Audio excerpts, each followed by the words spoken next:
Hi friends.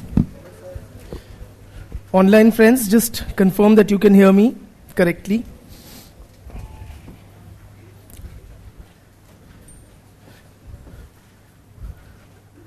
Thank you.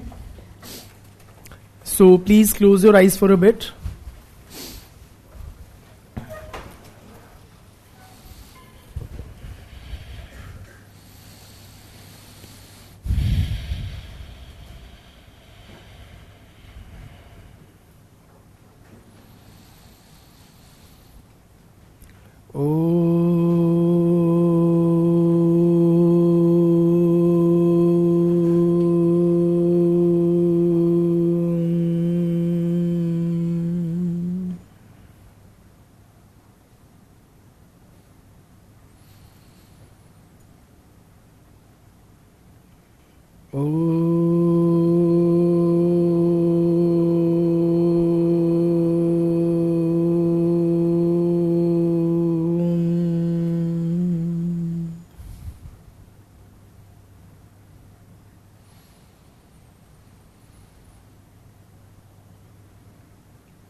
Quick recap. Brother, yes. Tell me, what did we discuss in the last lecture? Division of labor. What do you understand by division of labor?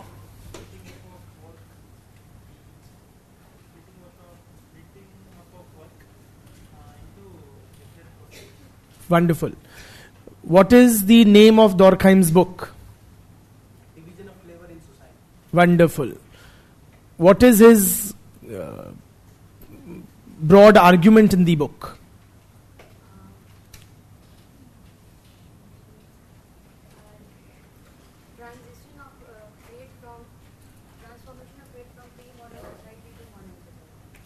And okay, transformation from pre-modern to modern society. What do we see? It affects the whole of the society. And is it beneficial for the society? Yes, it is. How?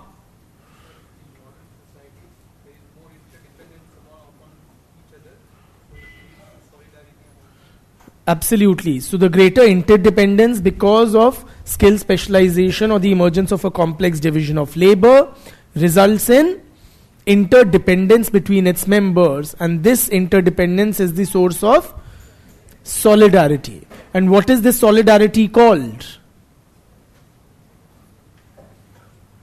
The solidarity which exists in modern society due to interdependence is known as brother.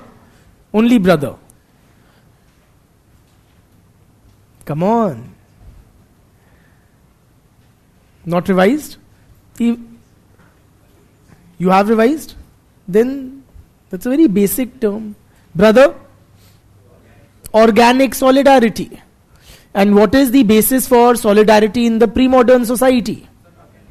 Beta. Huh? Or sameness, homogeneity. Okay? And this is called mechanical solidarity. Wonderful. What do you understand, brother? In green, yes. What do you understand by anomy? I asked you. Huh.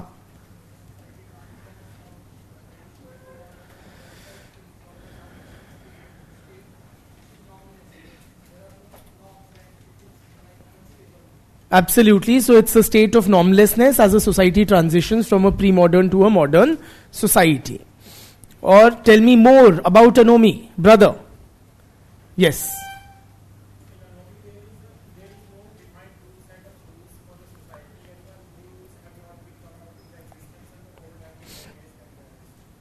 Wonderful.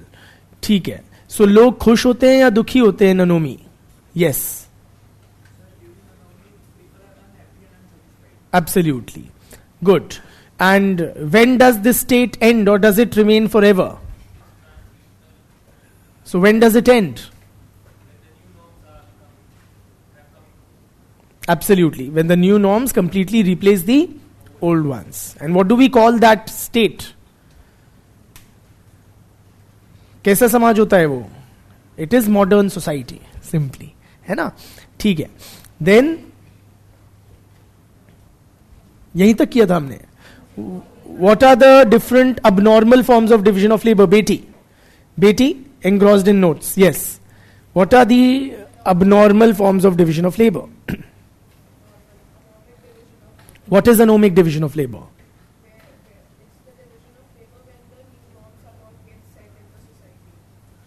When new norms are not yet set in the society. That is not very satisfactory explanation. Beti, what is anomic division of labor? What is anomic division of labor? नहीं पढ़ा? गंदी बात. Brother? Absent? So assured he is. Absent. क्या कर लोगे? Beti? Sorry? No clear guidance, absolutely, particularly pertaining to economic activity. Very good. Then what is the other type? Forced division of labor, which is what?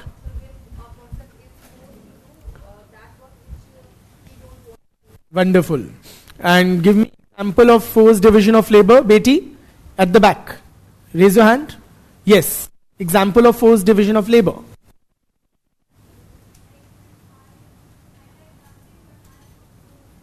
I have to become a civil servant for dancing. So that is like forced division of labor. ठीक है. Or what is the third type of? Meaning what?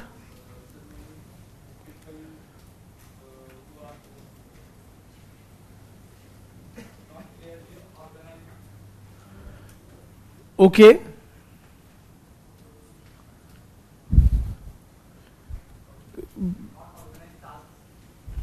All right. ठीक है. And then we discussed solutions. So tell me, brother. Yes. Formation of associations. And also help, like also explain how that will help.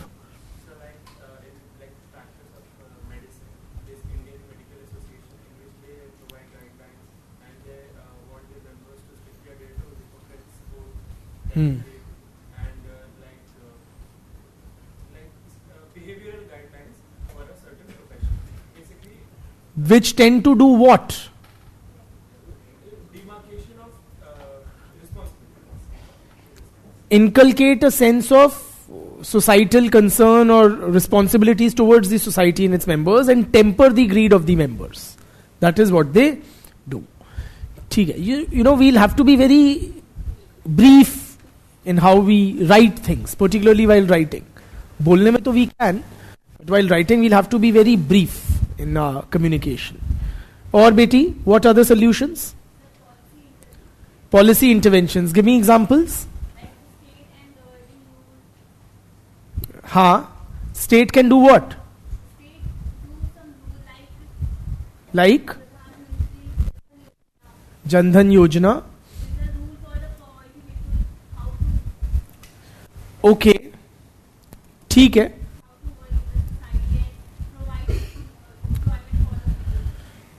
ठीक है. Beti? Yes. Another solution? Contract. Yes. Formal written document between two parties. Yes. So?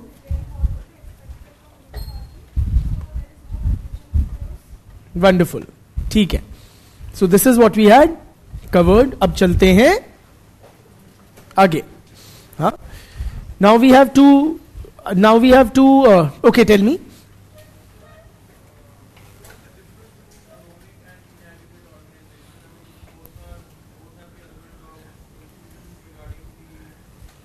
The question is, what is the difference between anomic division of labor and inadequate organization? The two are different in the sense anomic division of labor refers to a broader sense of normlessness throughout the economy, while inadequate organization, when we say, we are saying that the area of responsibility is not very clearly demarcated and communicated to the incumbent of a particular occupational role. Okay, so that is what. Can you please call someone from the outside?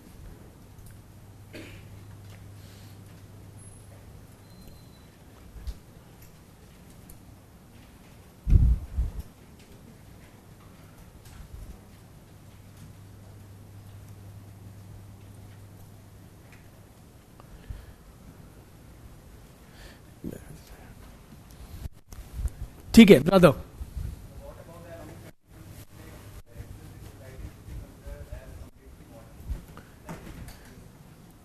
He's saying, what about anomic type conditions, or say confusion, a state of confusion and chaos in a society which is regarded as having become already modern? So, the way Durkheim sees it, anomy does not exist in a modern society. It exists during the stage of transition, or when a society is inching towards modernity. But, and in a modern society, according to Durkheim, there are clear guidelines, clear norms. Okay, so it's a transitional stage of unhappiness and chaos and confusion. But then there are other scholars whom we'll study later, like R.K. Merton. He does consider that anomy is a feature of fully modern 20th century American society. Okay, so different scholars would view the situation differently, and we will study about Merton's views. He also defines anomy slightly differently. We'll discuss Merton's views when we come to it. Betty?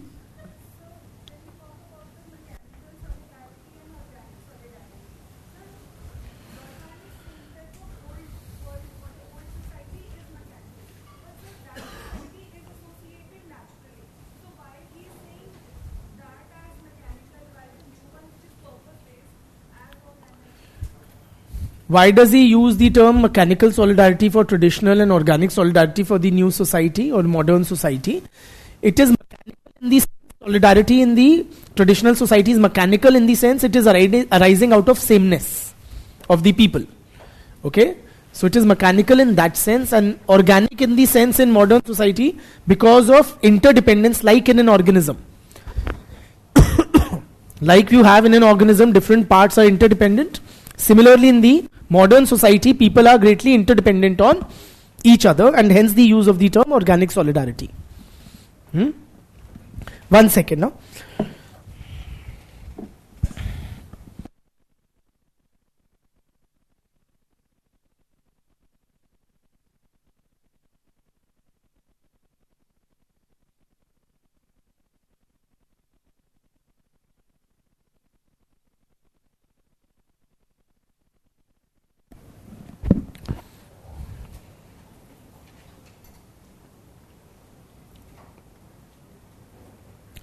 One comment is, there's no word like anti-positivism in Nitin Sangwan. Everywhere it is mentioned as non-positivism. You can legitimately use non-positivism. It's a broader term which includes anti-positivism and what we call post-positivists.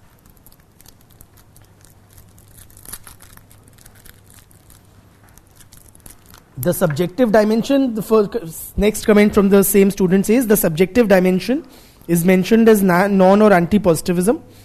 I don't know what to make of that comment, frankly.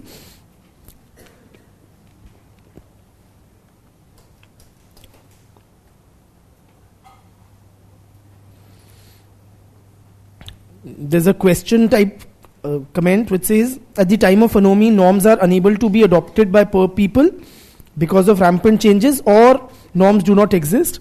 Either norms do not exist or conflicting norms exist. Okay?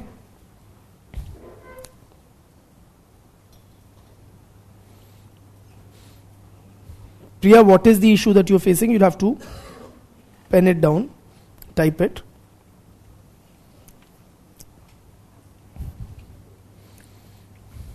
which scholar has defined Indian society as anomic? I don't recollect any particular scholar having said that, but in general we can, right? That is how we apply sociological concepts or theories, and it would be legitimate to do so. If you are able to provide legitimate examples to buttress your usage of that term, all right? So that is that. Quick comments, because today we have to finish Durkheim. Finish as in complete Durkheim. Huh.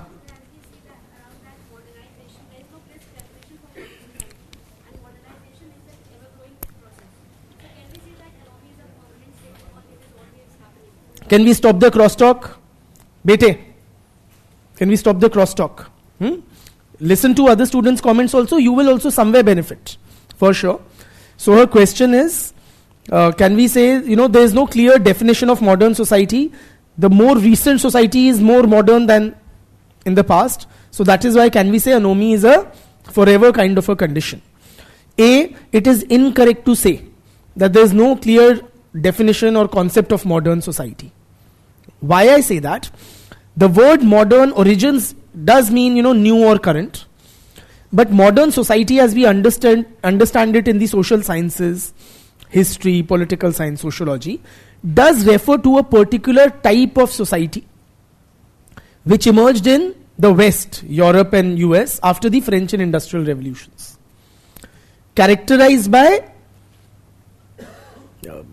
the importance of science and rationality, decline of religion, nuclear family, urban living, industrial economy, bureaucracy, nation state. That society which emerged is what we call the modern society. Okay?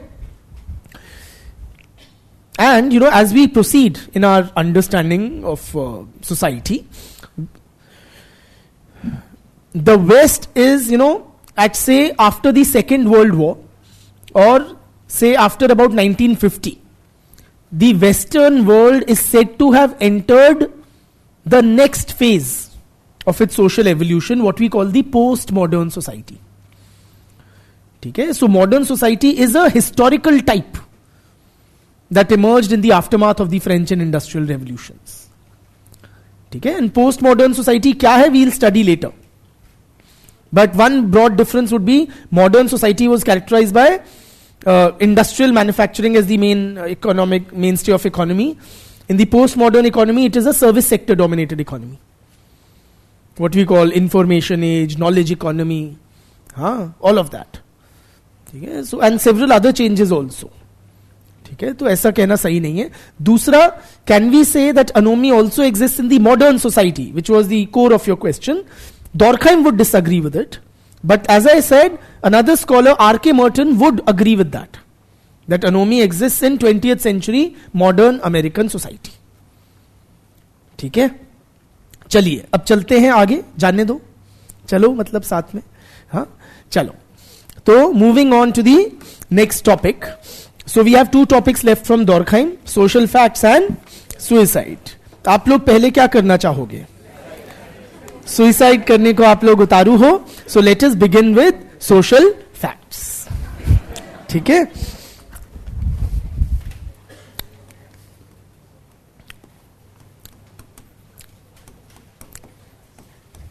There is no democracy in the classroom. Okay?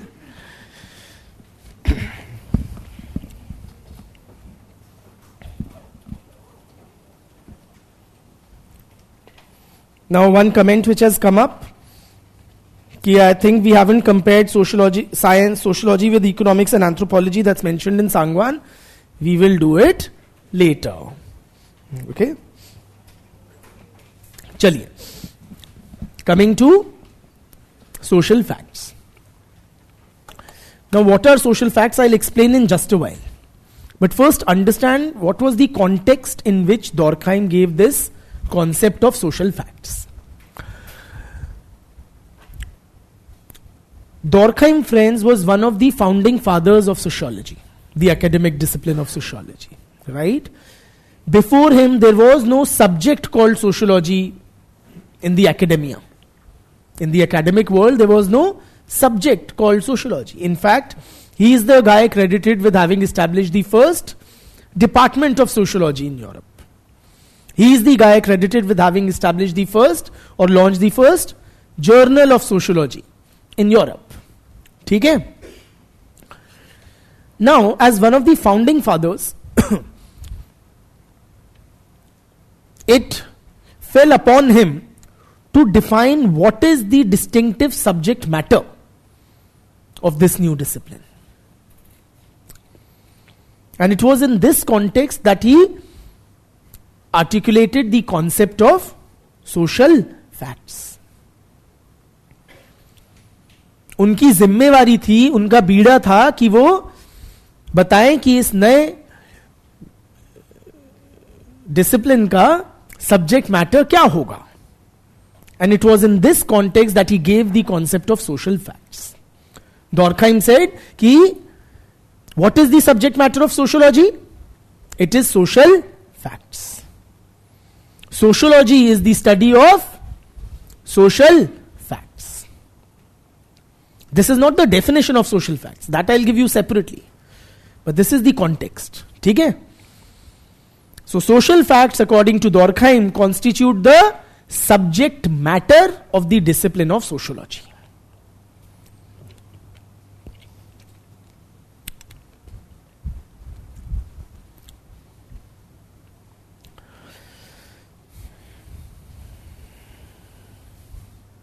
Why must he clearly define the subject matter of this new discipline?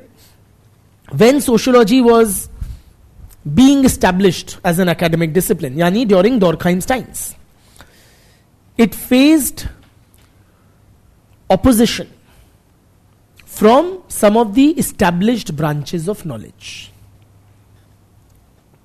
It faced resistance from some other subjects, other university departments, particularly psychology and philosophy.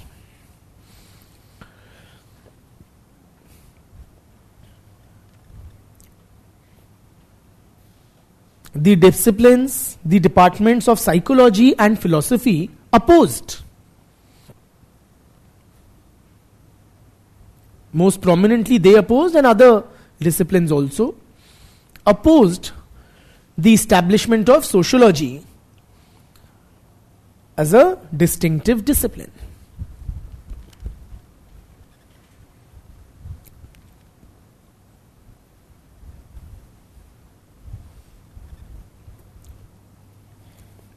Why? What's to them? उनको क्या चले? Why should they oppose? सोचो, बताओ. That is what they said.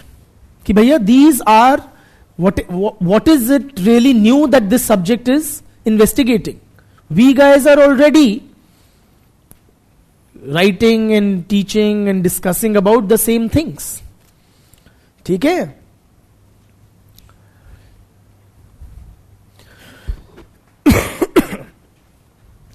This was the stated reason. And the real reason? This was the rationale for opposing. But what was the... For... You're right, competition for funding. University में नया department बनेगा तो पैसा जाएगा ना उधर research के लिए. वहां नहीं जाएगा तो हमारे पास आएगा. ठीक है? बड़े बड़े एकेडमिक इंस्टीट्यूशंस में ऐसे छोटी छोटी बातें होती रहती हैं.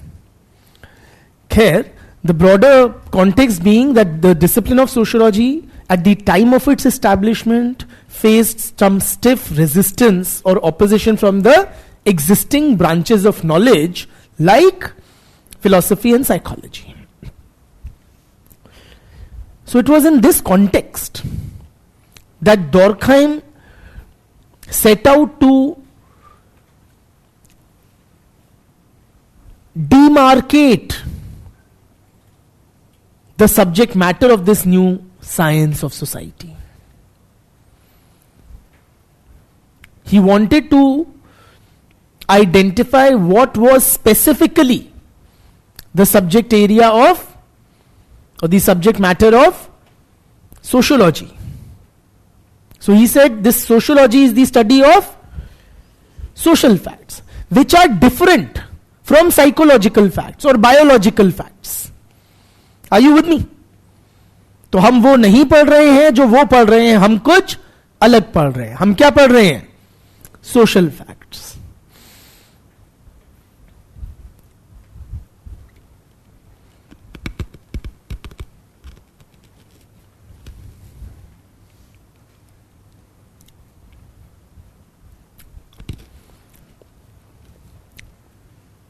And by formulating this concept of social facts, Durkheim was, to a very good extent, able to give this subject of sociology, then emerging subject of sociology, its distinctive identity,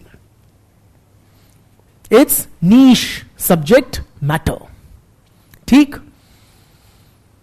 which distinguished it from the other disciplines.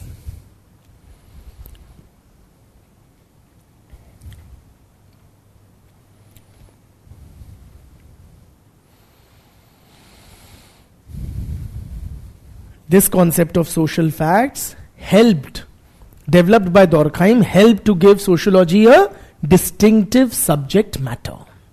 ठीक है? A distinctive identity of its own.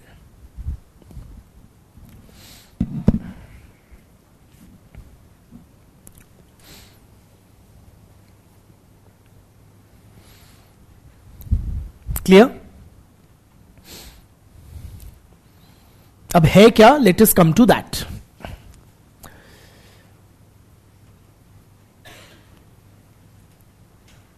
Simply put, friends, I'll give you the proper definition also, but very simply.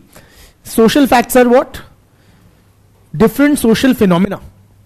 Social phenomena in the sense, those which are socially decided, which are decided by the society and imposed on the individual.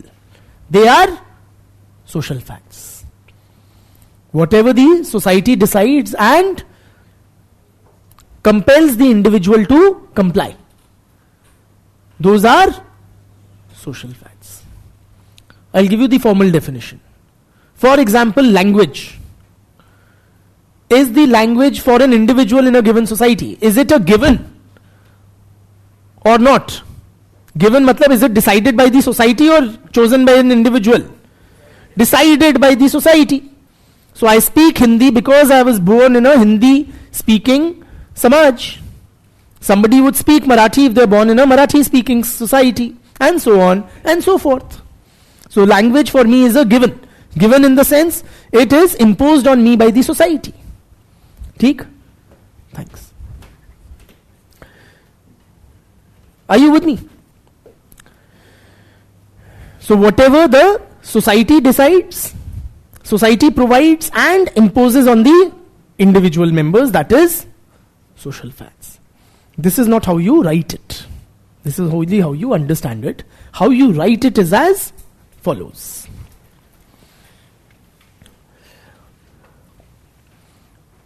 According to Durkheim,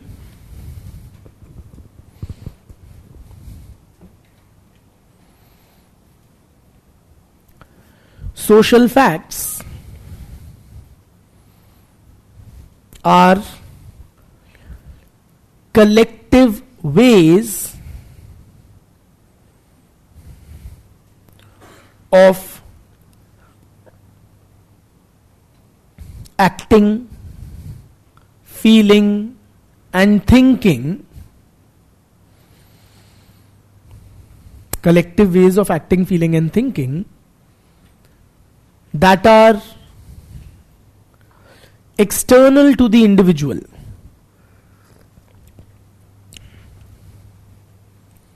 That are external to the individual. Pause here, it's an incomplete definition. Leave a few lines before you write anything else. Okay, let's understand this much part. These are collective. That's the first important or key word here. They are collective. So it's not what I think or it's not what I do. It is what we do. Are you with me? These are collective, necessarily or by nature they are collective or societal. Simply.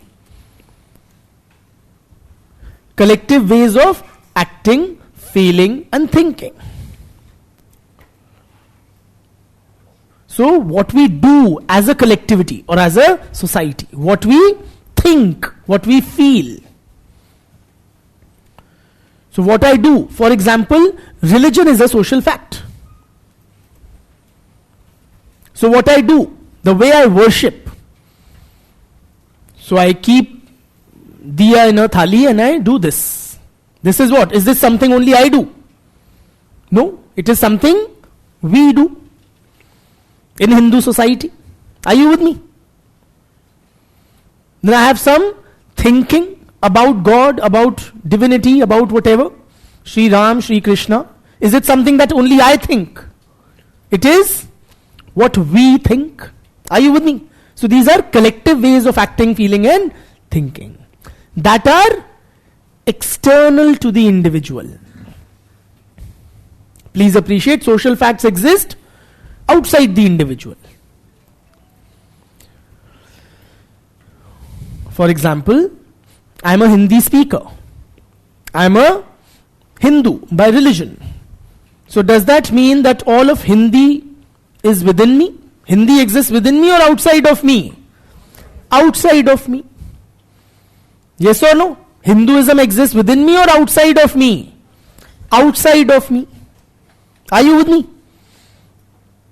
So they are external to the individual. Continue writing. I repeat, social facts are collective ways of acting, feeling and thinking that are external to the individual and endowed with the power of coercion. And endowed with the power of coercion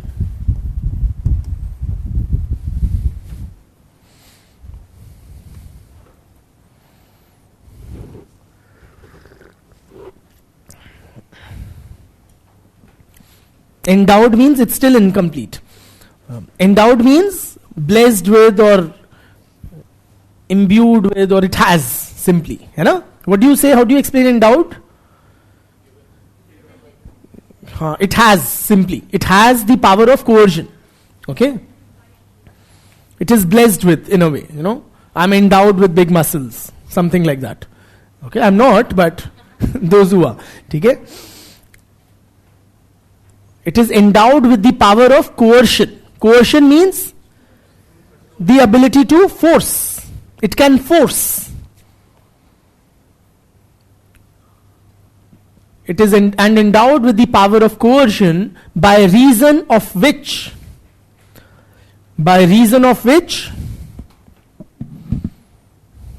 they control him.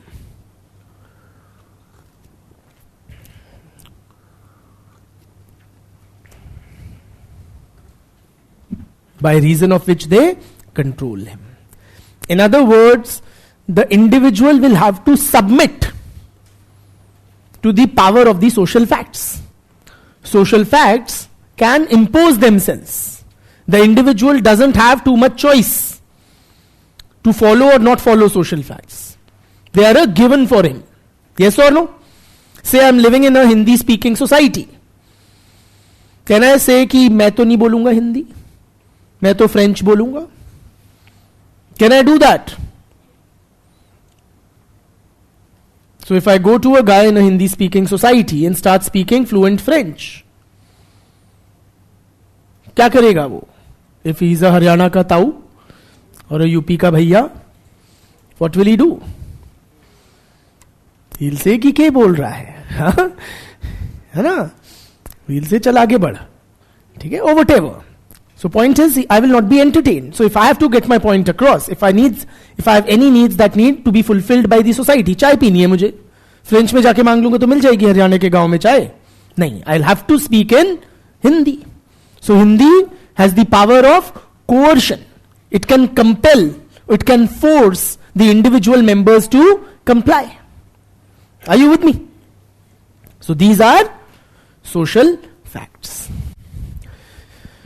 This is a fancy full definition. What they simply are, they are those aspects of our lives which are decided by the society and imposed on the individuals.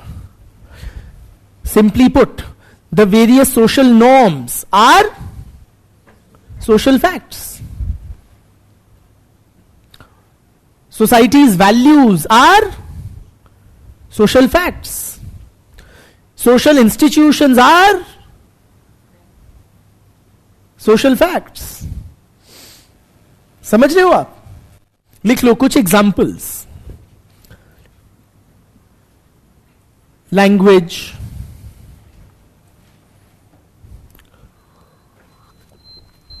religion, law, the forms of marriage, all these are social facts. So if I am a part of Indian society, what kind of marriage will I enter into? Arranged marriage, or within my own community or caste, my religious community, my caste, and so on and so forth. ठीक है? क्योंकि कौन तय करता है? समाज और society तय करती है, and the individual submits. Right? So, social facts have the following characteristics. Social facts have the following characteristics.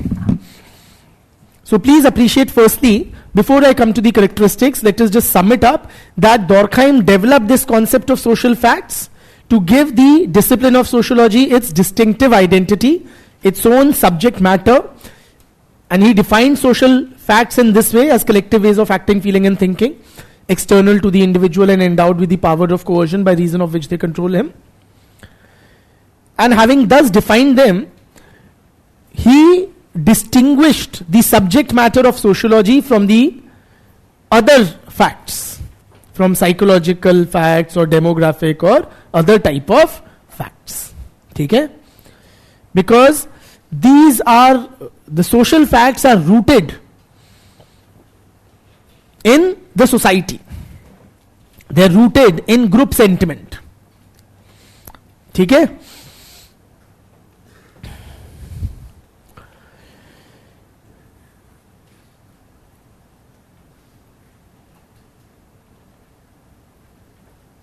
Then according to Durkheim, may I proceed?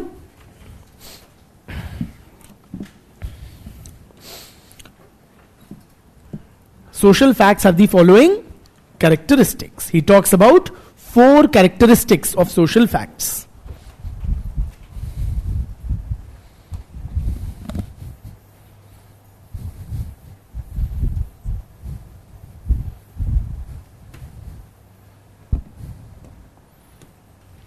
Four characteristics of social facts. The first is externality.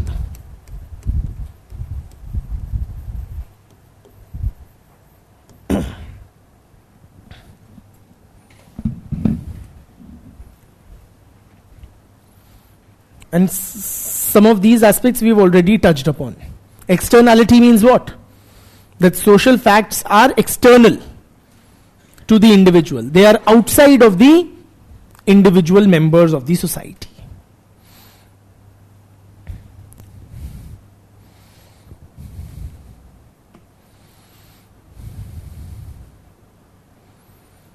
Like I said, language exists where? Outside of the individual. Yes or no?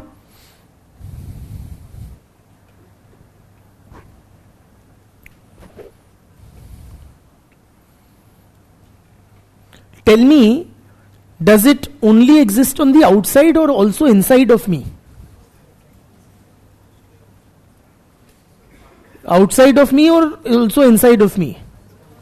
Clearly also inside of me. तभी तो अंदर से निकल रही है बाहर Hindi. Yes or no?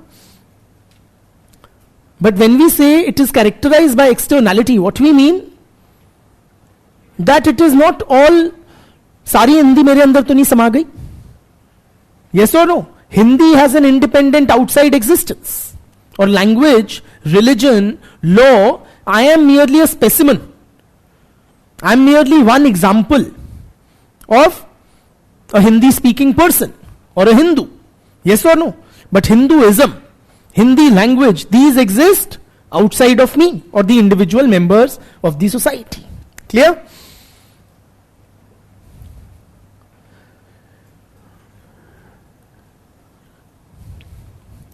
Please likho. According to Sri Dorkheim, every individual is born into an existing society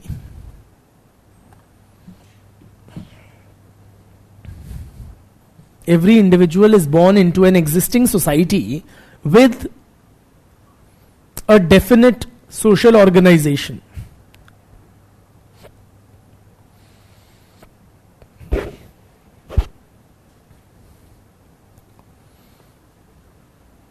Full stop. There are various social norms and values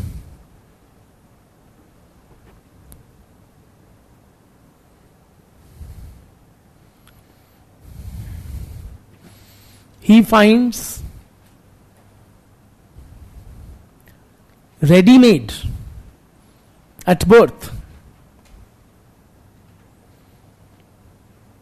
He finds ready-made at birth.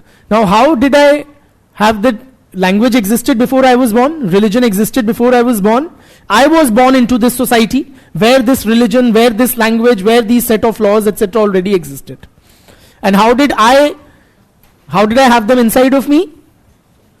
Through socialization. ठीक है ना? Absolutely. तो लिखो, क्या लिखा बेटी? Repeat the sentence. There are various social norms and values he finds relevant at birth. And learns through the process of socialization.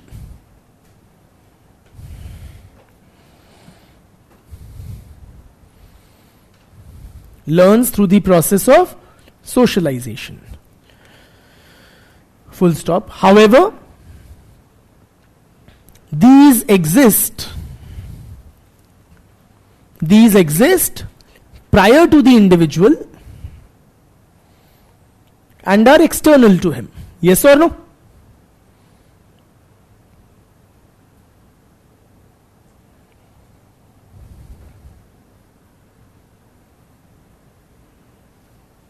That is why we say they are external. Hindi already exist कर रही थी, मैं पैदा हुआ, मैंने थोड़ी सी Hindi P ली है ना, बट हिंदी अभी भी और पहले भी और मेरे बाद भी बाहर एग्जिस्ट करेगी. It has an independent outside existence. Clear? Second is independence. Social facts are independent.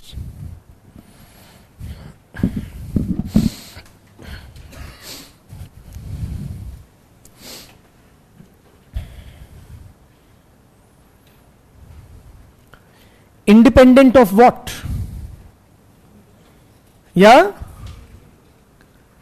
Social facts are independent of what? हाँ बिल्कुल. So they are independent of the will of the individual members of the society. Social facts are independent of the will or choice of the individual members of the society. Individual may like them or not like them. Will the social fact cease to exist?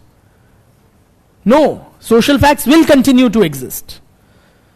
Lot of you may not like the concept of arranged marriage. But does arranged marriage continue to exist? Yes, it does. It is not dependent on you liking it or not liking it. In fact, many of you will end up also doing arranged marriage. Why? This social fact has an independent existence and it will extract compliance. Likewise, you may not like caste marriage within one's caste, but करोगे क्या? Marriage within one's caste. ठीक है? It's a social fact. देखना जब शादी होगी. ठीक है? Social facts are independent in two ways. A lot of you might be, say, atheistic in your personal orientation. मैं नहीं मानता भगवान क्या है ये सब, Shri Ram, Shri Ganesh and whatever. Yes or no? ये सब तो किस्से कहानियां हैं या गप है या whatever. क्या उससे हिंदुइज्म खत्म हो जाएगा? नहीं. It's a social fact. So these are independent of the will, choice, inclination of the individual members of the society. ठीक? Secondly, they are also independent in another sense. In the sense that they are independent, social facts are independent of their individual manifestations. Social facts are independent of its individual manifestations.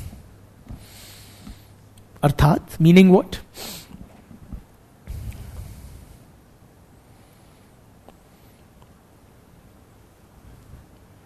Like I said, I am an individual manifestation or an example or an instance of Hindi bhasha.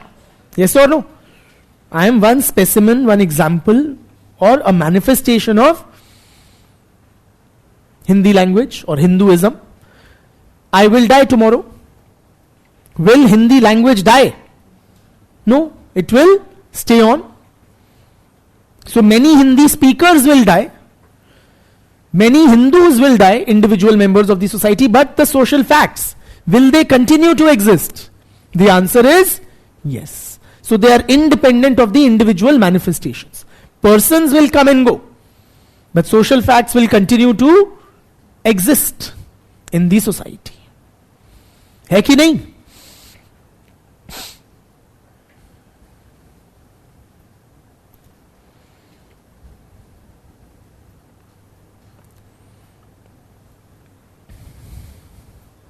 ठीक?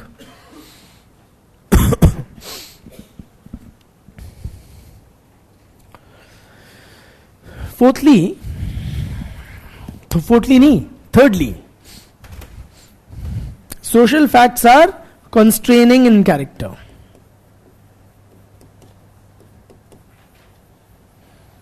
Social facts are constraining in character.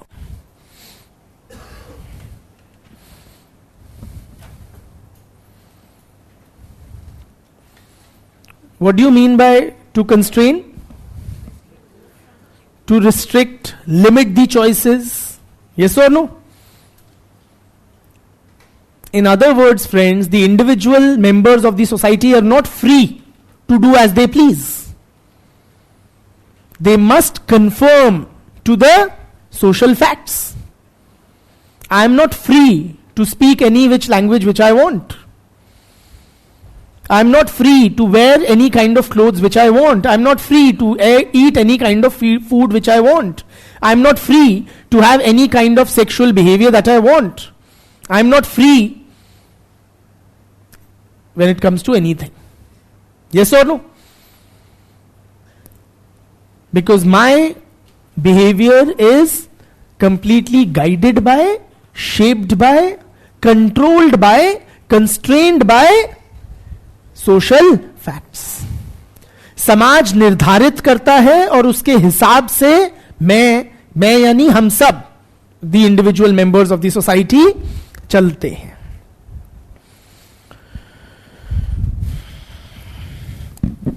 So social facts exert themselves on the individual. They extract compliance from the individual.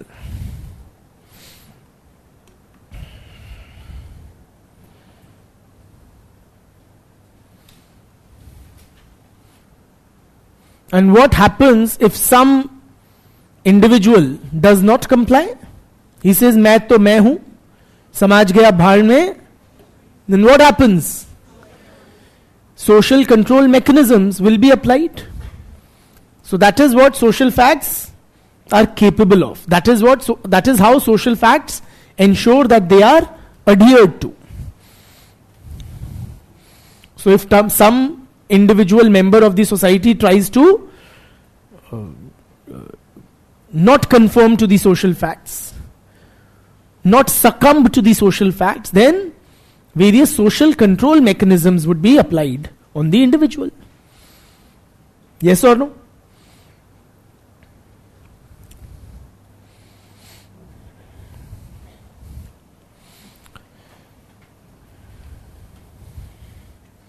The fourth characteristic of social facts is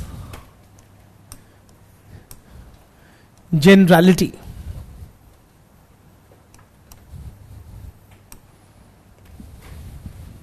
Generality.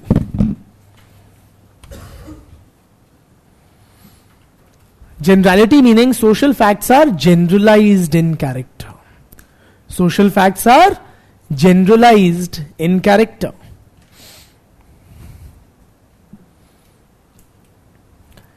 Meaning क्या? कि all the members of the society in general follow the social facts. It's not one or few persons, but the members of society at large or in general follow social facts. So social facts are spread throughout the society. ठीक है? So point is, friends, we look at what most members of the society do. It's not about exceptions. You might say, कि sir क्या arranged marriage? I know my friend got married like he had a love marriage. Are you with me? You might find ikka dukka cases, exceptions everywhere. But social facts are generalized in character. They are what most people, most members of the society are acting, thinking and feeling. ठीक है? These are the characteristics or features of social facts. Durkheim, moving on, Durkheim talks about two types of social facts. Social facts can be of two types, namely material social facts and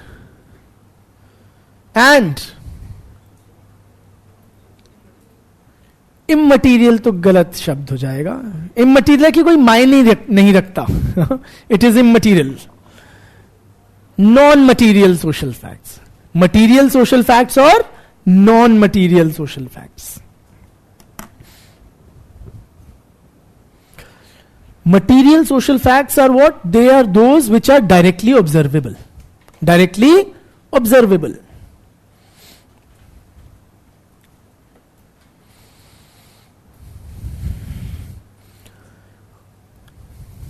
Non-material social facts are wonderful, those which are not directly observable. Those which are not directly observable. For example, technology.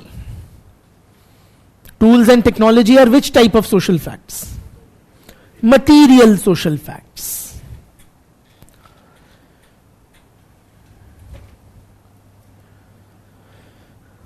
Architectural styles are material social facts. Laws are material social facts. But values are non-material social facts. Norms of the society are non-material. Conscience collective is non-material. ठीक है? Durkheim, friends, not only gave us this concept of social facts, which helped us to give a distinctive identity to the new discipline of sociology, he also gave a detailed methodology to study social facts.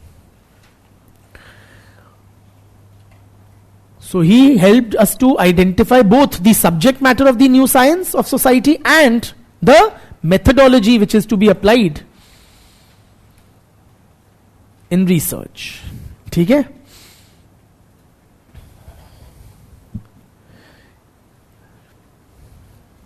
In his book titled Rules of the Sociological Method, किताब का नाम Rules of the Sociological Method.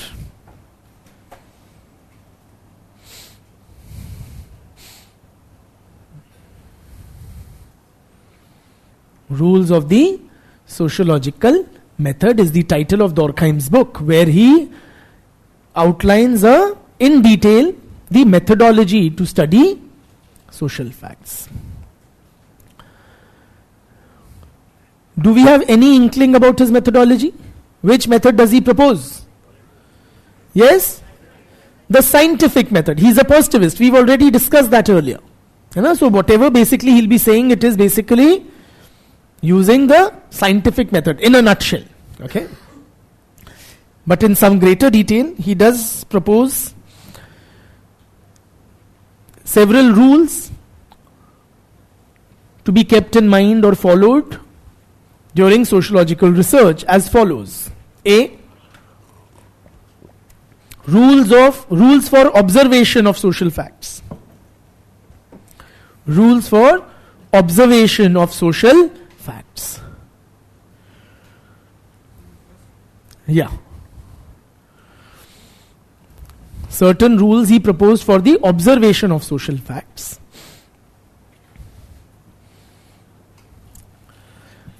Within that, write the first rule.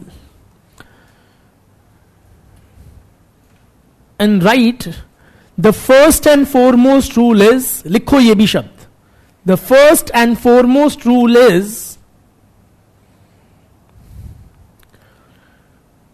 that treat social facts as things. Very good.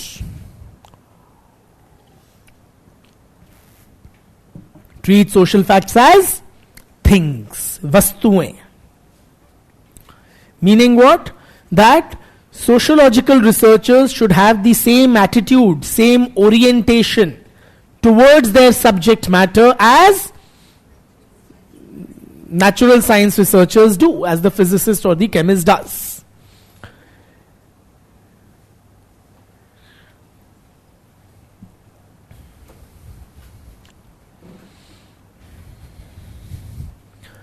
मतलब कि they have to treat it like a thing. Thing as in directly observable, empirically capturable.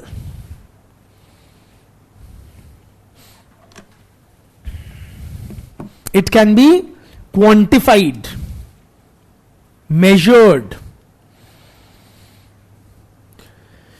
and the data so obtained be processed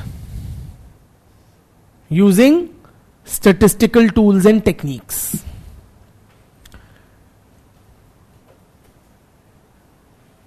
They have to be treated as things, matlab observable, measured and quantified.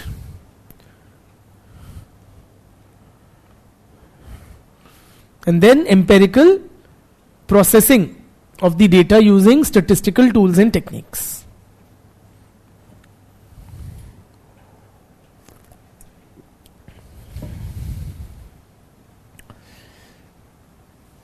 When he says treat social facts as things, it also implies, friends, that social facts are real or imaginary.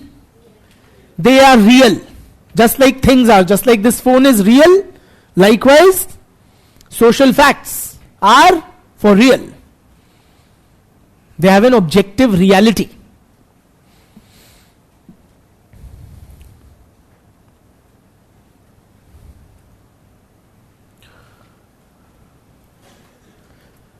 Social facts, when we say they have to be treated as things, it means we have to treat them empirically.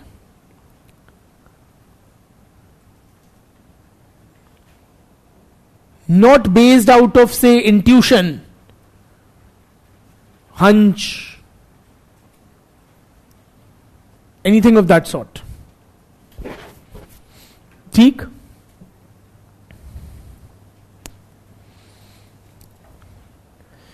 Second dimension, second aspect, second rule for observation only.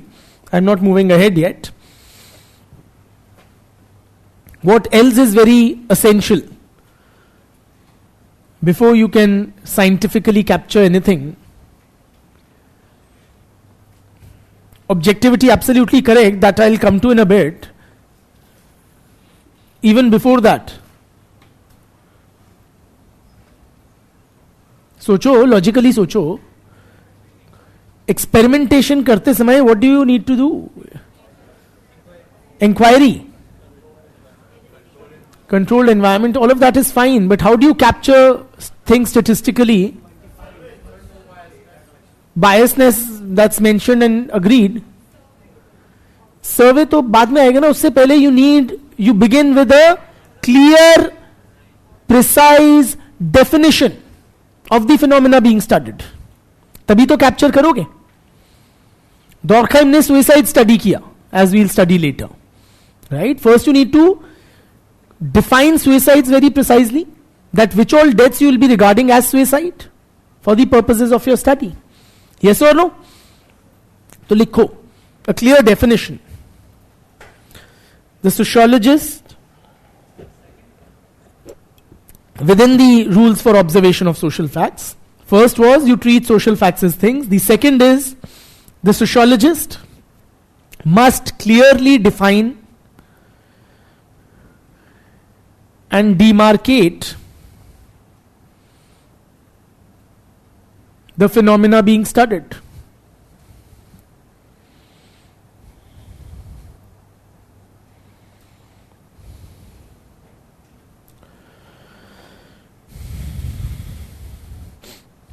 ठीक है? Third point, the sociologist must discard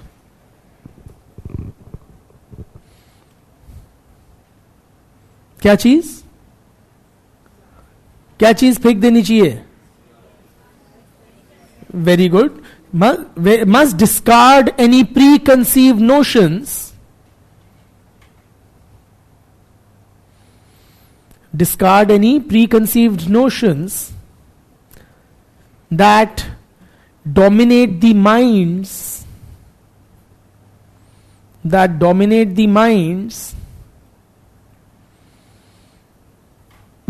of ordinary men. Remember, now that you have donned the cap of a sociologist, you are no more ordinary people, right? You are scientists. You are scientists. You are undertaking a scientific study of the society. So you must discard any. So for example, you are a Hindu, you are a Jew, you are whatever. Durkheim was a Jew. You may be a Hindu or a Muslim or whatever. And you will have some preconceived notions about religion, about family life, about the role of men and women in society, and loads of things. You must keep them all aside. क्या लिखा है बेटी?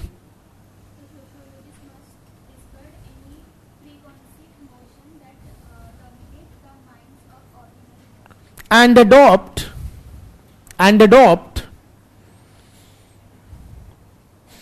an emotionally neutral attitude.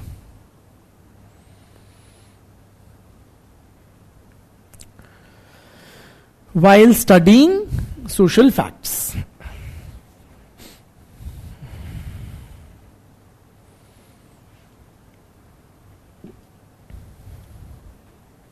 ठीक है? Give me one word for this whole sentence. Objectivity. Simply Durkheim is proposing objectivity here. That क्या नाम है तुम्हारा? Researcher, he should have an emotionally detached, neutral kind of an attitude. Right? You would have a family life of your own. But while studying family as a social fact, You don't let your personal experiences, your prior, say, religious notions of family life or whatever, affect the empirical, statistical, scientific analysis of family life. ठीक? Second मतलब B. First was, A was rules for observation of social facts. B, rules for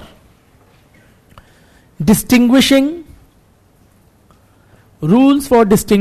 between normal and pathological social facts.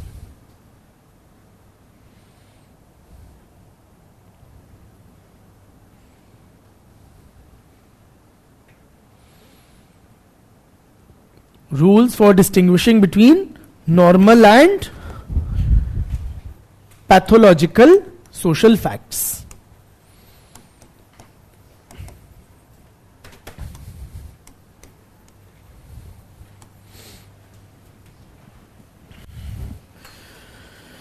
What do you understand by normal social facts? Normal social facts, likho, a social fact is considered as normal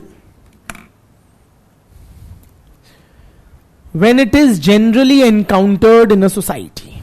When it is generally encountered in a society.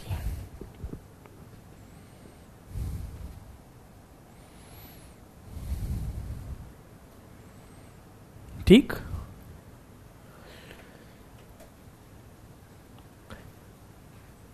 Any deviation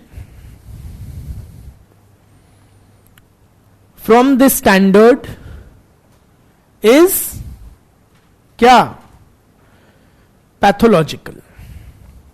Any deviation from this standard is pathological.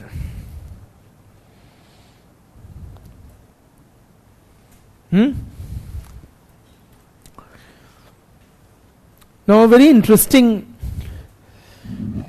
example. How do you see law? Is it a normal social fact or a pathological one? Normal. It's a normal social fact. How about crime? Crime means what? Breaking of the law, violation of the law. What is crime? Normal या pathological? Absolutely correct. Whoever said that. Durkheim suggests that a certain degree of crime is normal. A certain degree of crime is normal.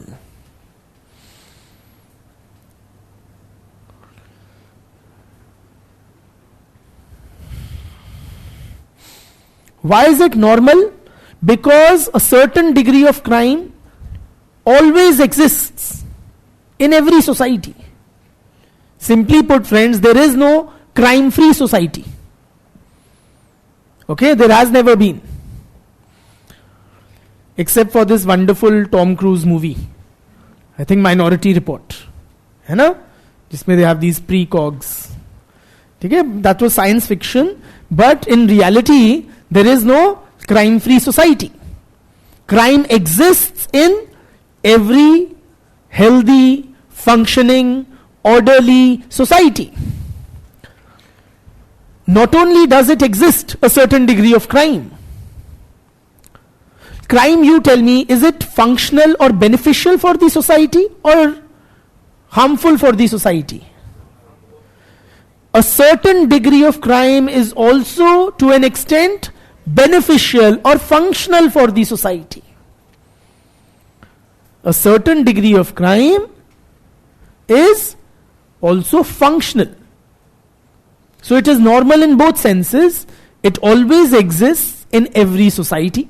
There is no crime-free society, and it also serves some social needs or meets some societal needs. It is somehow beneficial for the society, which is very counterintuitive.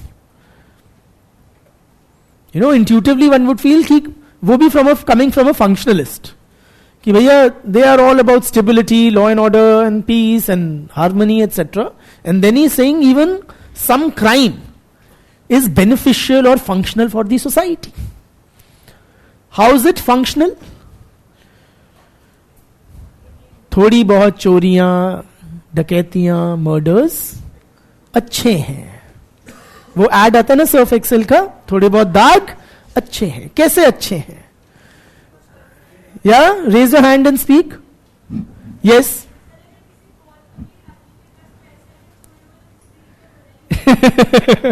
Nice. हाँ, wonderful.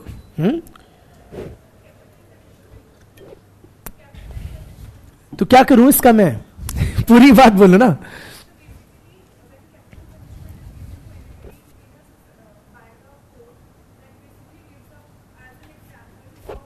Absolutely. And why just capital punishment? Punishment in general serves that purpose. So, as rightly pointed out, crime is functional in the sense, A, it is followed by punishment. Right? Which serves as a deterrent, as a reminder to other members of the society that this behavior is not acceptable. So when the society punishes a crime, it kind of reaffirms its commitment to the shared norms, the laws. Yes or no? And it also sends a signal to the other members of the society that such behavior is unacceptable. There will be repercussions. ठीक?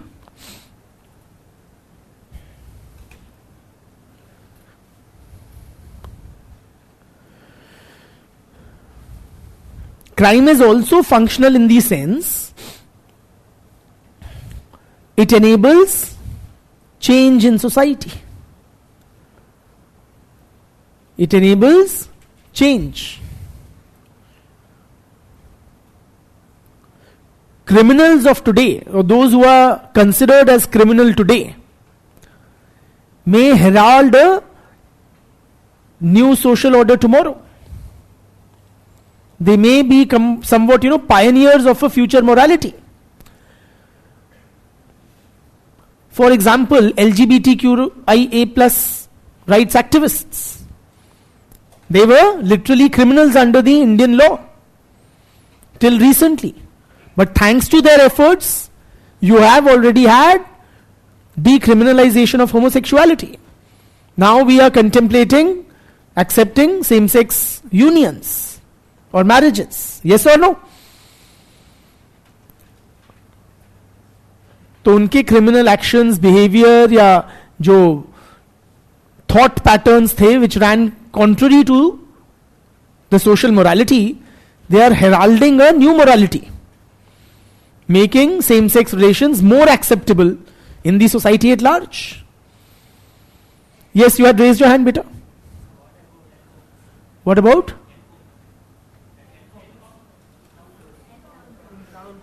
Encounters. What about them as in?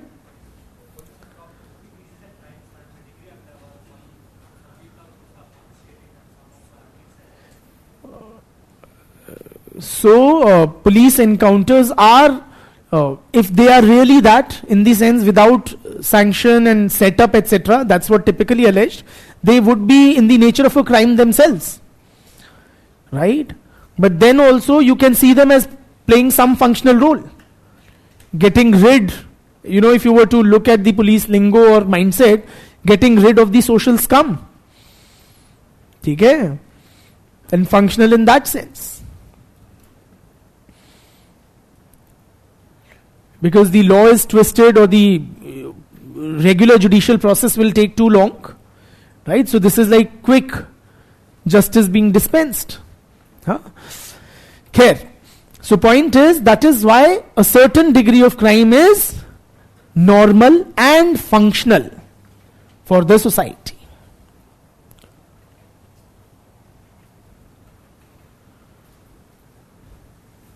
But a very high degree of crime is pathological.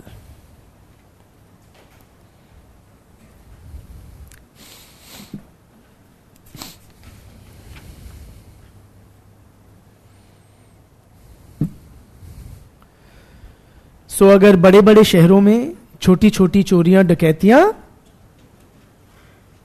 चलती हैं, अच्छी हैं, पर अगर पूरे शहर में आग लग जाए तो वो पैथोलॉजिकल है.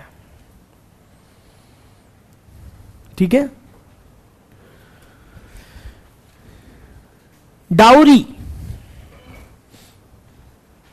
In Indian society is normal या पैथोलॉजिकल? चेहरों पे रौनक आ गई लड़कों के. It's normal, accepted, celebrated even, yeah. But bride burning for dowry, वो थोड़ा ज्यादा हो गया. It's more in the nature of pathological. ठीक. चलो. C. Rules for classification of social facts. Rules for classification of social facts. Guys जल्दी करो, इसके बाद सुसाइड भी करना है ना. Rules for classification of social facts.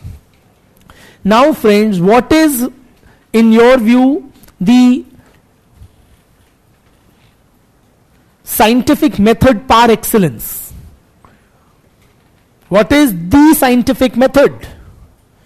क्या होता है साइंटिफिक मेथड मेरे भाइयों? अरे विचेस वगैरह नहीं, 2 शब्द में बता दो. कौन सा मेथड? एक्सपेरिमेंटेशन. होता है कि नहीं होता? साइंटिफिक मेथड जब बोलते हैं दिमाग में क्या आता है? Experimentation. Can you apply the method of experimentation very widely in sociological research? Yes और no? No, there are many limitations in that. So what do you do? As a sociologist मैं क्या करूं? जॉब छोड़ दूं? क्या करूं? हाँ, so social phenomena are taking place. What do? You pick up data from what is happening in society. Like Durkheim wanted to study suicide. He did not experiment. He did not trigger people to the point of suicide, but suicides were taking place already. So he collected data on suicide. And then what he did? He classified that data into appropriate categories and then processed it objectively to arrive at certain conclusions. ठीक है? So this is what we do. लिखो.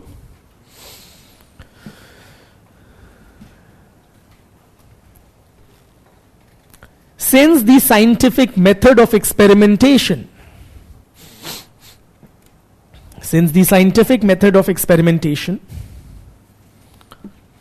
has limited application in sociological research,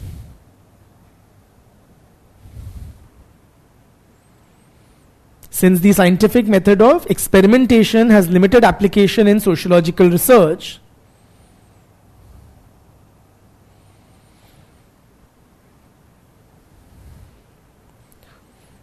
sociologists may rely upon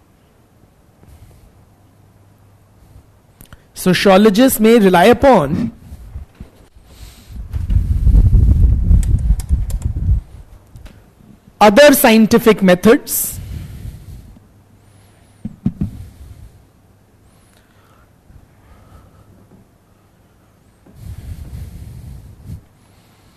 such as the comparative method.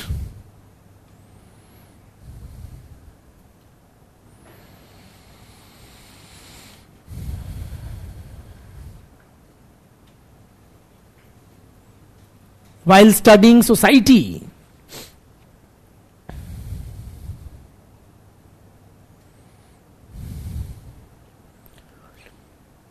in order to establish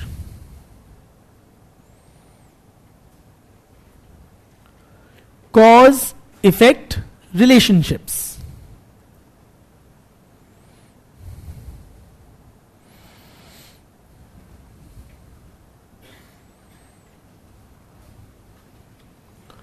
Full stop.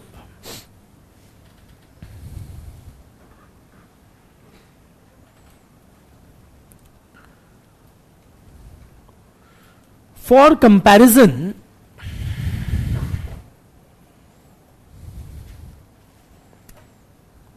the sociologist must do एक बात बताओ before you write further. What should we compare? और what can we compare? Data तो है ही है. किस data को किस डेटा से कंपेयर कर सकते हैं? Non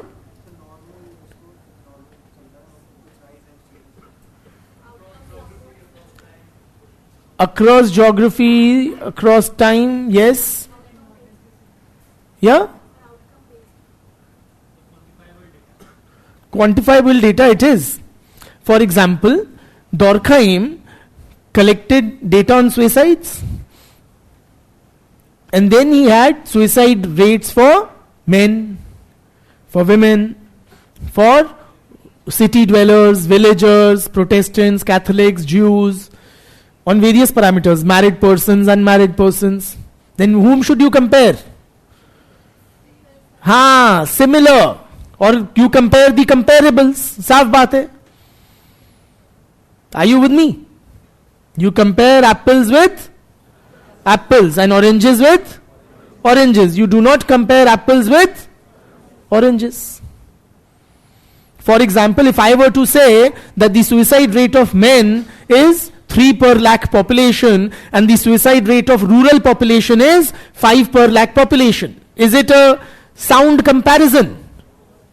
No, then I should compare the suicide rate of men with the suicide rate of women. Suicide rate of rural population with suicide rate of urban population. Yes or no? Suicide rate of married persons with that of unmarried persons or divorced persons or widowed persons. Are you with me? Something of the sort. ठीक है? So you compare comparables. तो लिख लो. क्या लिखा बेटी? Proper classification of the social phenomena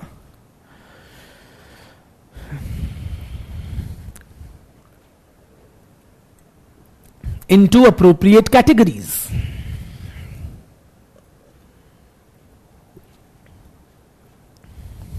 ठीक.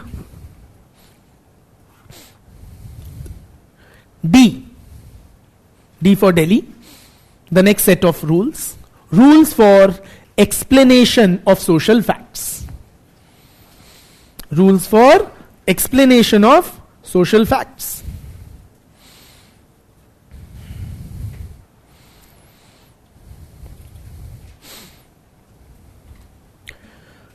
Now, while explaining social facts, you need to take care of two things, जो Durkheim साहब ने हमें बताई. The first is simply that you should not assume, I'll make you write, first understand, and you know this already actually. You do not assume that the functions of any social phenomena are also its causes. What do we call if we do this? Teleology. So you avoid teleology. That was Durkheim's first rule while explaining social facts. Clear? We already know the meaning and everything. So likho. According to Durkheim, the causative factors of a social phenomena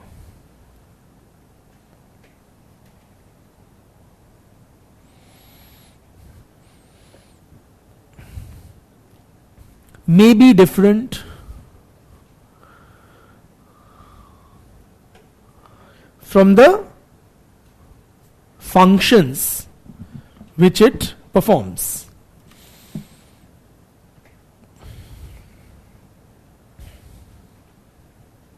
ठीक? And the second rule regarding the explanation of social facts, which he talks about, is trace social facts. Write down the second rule within D, point D, para D, whatever. Trace social facts to क्या? हाँ, to origin किस चीज में? Other social facts, trace social facts to other social facts.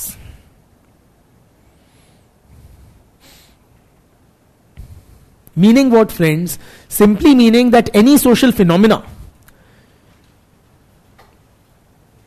should not be explained by, recourse to nature or biology or psychological factors.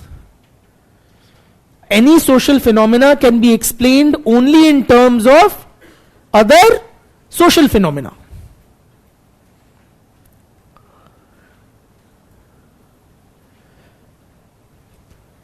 For example, the next topic we study is Durkheim's study of suicide. Now, suicide as typically understood, as typically explained. How do we typically explain suicide? In terms of psychological factors. That there must be some underlying psychological reasons why X person or Y person committed suicide. He said you cannot explain a social phenomena like suicide by recourse to psychological reasoning or underlying factors.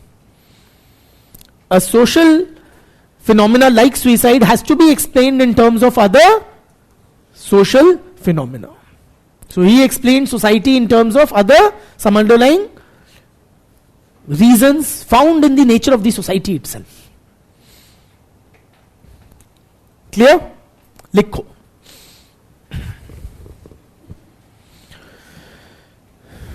Social facts cannot be explained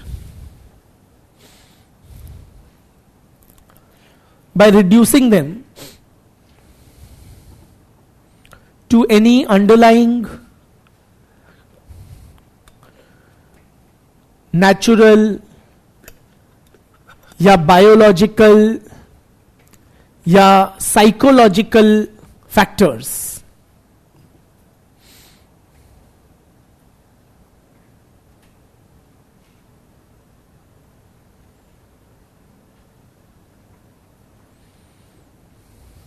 I repeat, social facts cannot be explained in terms of any underlying natural, biological or psychological factors.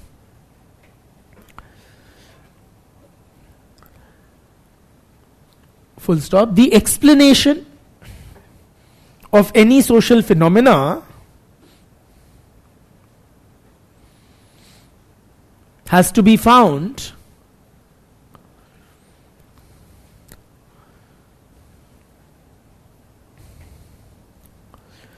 in the nature of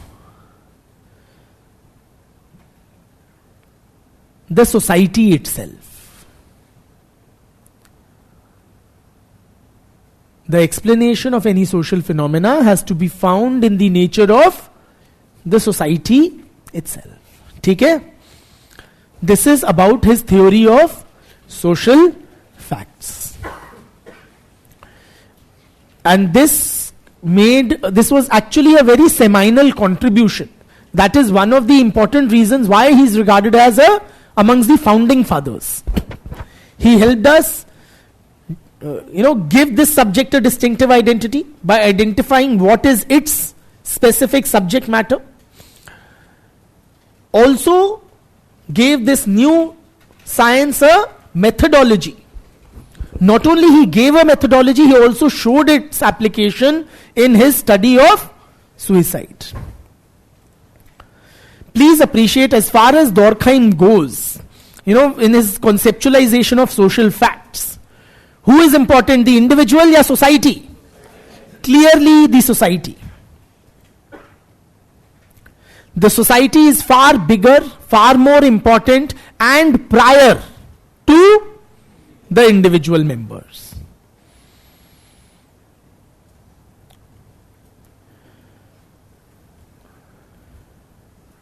In fact, the society is more than the sum total of its parts. Society is not just me plus you plus you plus you plus you plus you. When we all come together, it creates a reality of its own. Are you with me? And that reality then imposes itself on the individuals. Language है बन गई, religion है बन गया, clothing styles बन गए, खाने के तरीके बन गए, फैमिली के जो लिविंग पैटर्न्स होते हैं, फॉर्म्स होते हैं, बन गए. And the individual now must submit to this social reality. He must comply with the demands of the society. In Durkheim's conceptualisation individual की कोई हैसियत है या नहीं है? बिल्कुल नहीं है, बिल्कुल नहीं है. His focus is on the society as a whole, the social institutions which are a part of it, changes taking place in the whole of the society. Individual गया बाहर में. ठीक है. And this emphasis on the collective, relegating the individual to the sidelines of analysis, is amply borne out in his concept of social facts. ठीक? With that, we take a well-deserved short break. Yeah.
Welcome back.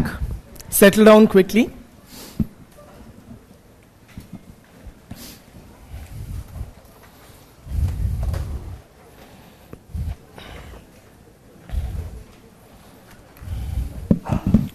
Please settle down. Stop the murmur.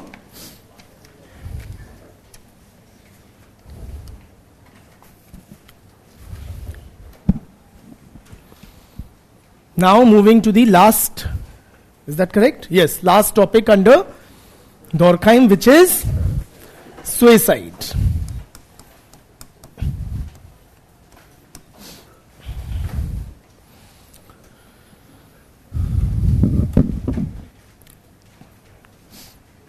Before I discuss Durkheim's views on suicide, I want yours. What I want, to begin with, an admission. How many of us have considered, thought of, contemplated committing suicide? Come on, झूठे बच्चों, हाथ खड़े करो. How many of us have ever has that thought crossed our mind? It's okay. It's far more common than that. Far more common. Okay, multiply this figure at least by 10. The thought of suicide, not the action. Otherwise we wouldn't be here. Why? Why did we think? Especially those who raise their hands, if they are willing to share. What made you think of on those lines? It is a very extreme kind of a step, as how most of us see it. It's not something, anyone would do casually or floatingly, lightly. It is a very extreme kind of a step. Why do people commit suicide? Brother, आपने किया है? मतलब किया नहीं है, सोचा है. हाँ, थॉट्स आते हैं ना, हाँ फिर बोलो. Then you have qualified. Due to hopelessness. हाँ?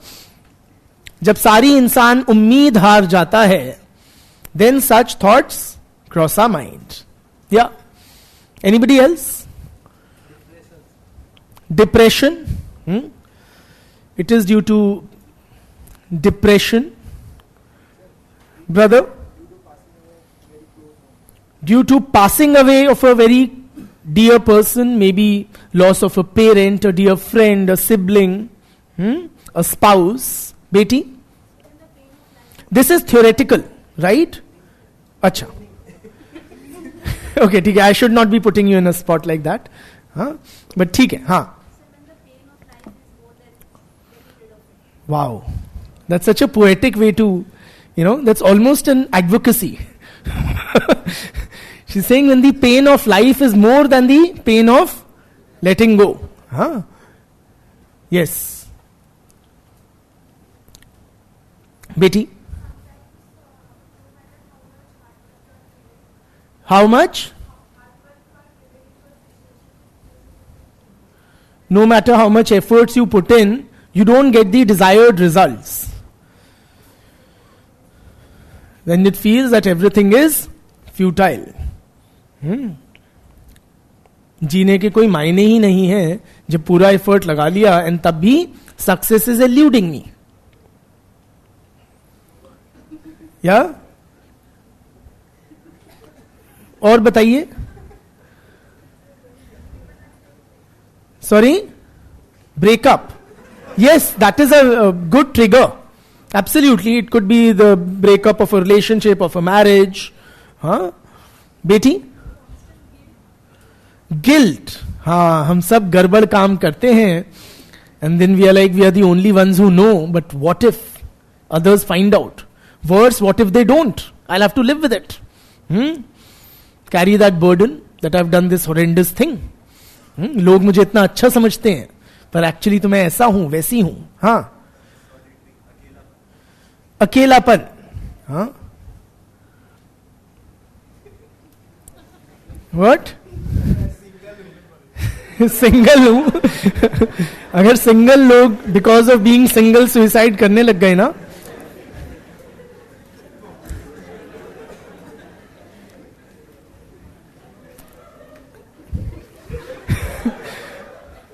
guys, it's a very serious kind of this thing. Huh? Tell me, beta.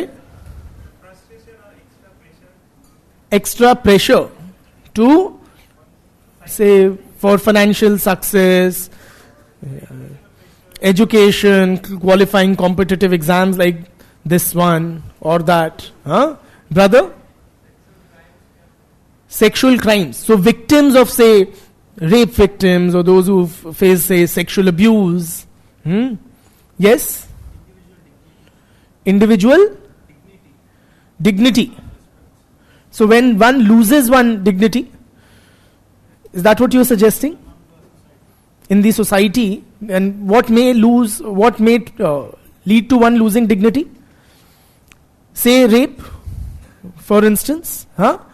It is considered or associated with the loss of honor of the rape victim. Yes?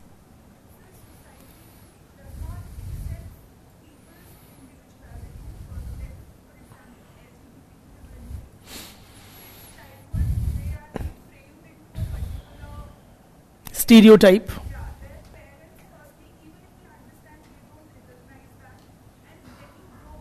जैसे शादी कर दो ठीक हो जाएगा.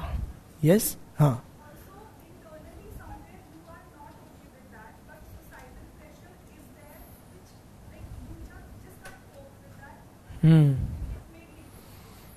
बिल्कुल.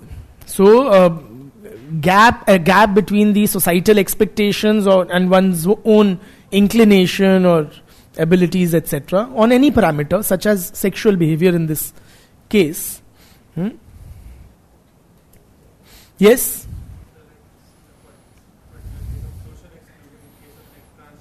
Transgenders. They are not accepted by the society, and that is why. Sorry? I can't hear. Acid attack victims.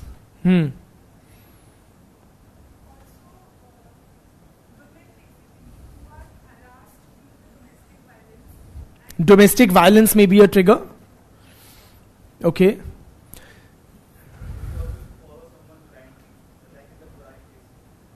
Following somebody blindly, like you have these cult mass suicides led by cult leaders, kind of a thing. Like?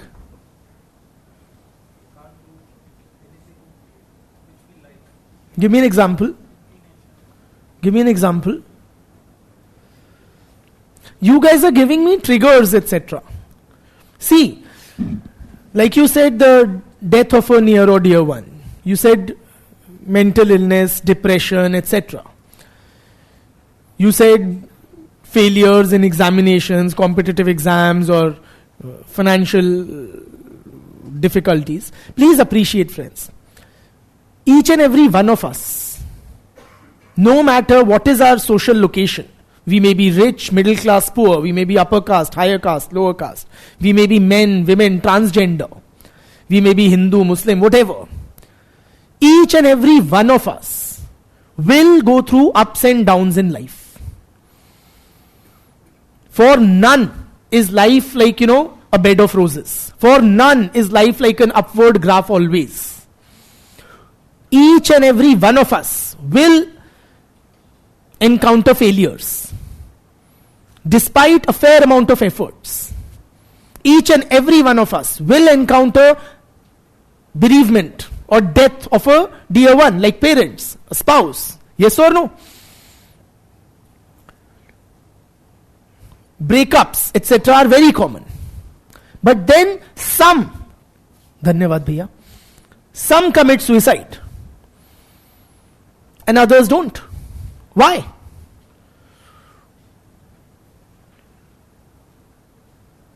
सबको financial दिक्कतें आती हैं, relationship problems आती हैं, सब type की दिक्कतें आती हैं, करियर प्रॉब्लम्स आती हैं. Yes, but why do some, brother? Lack of emotional support. Yes,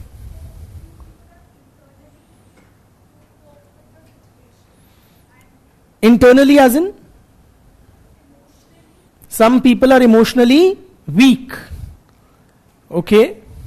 Yes?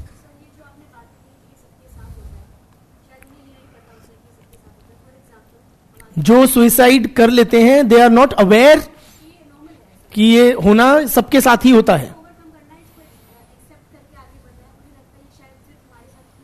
हम्म हम्म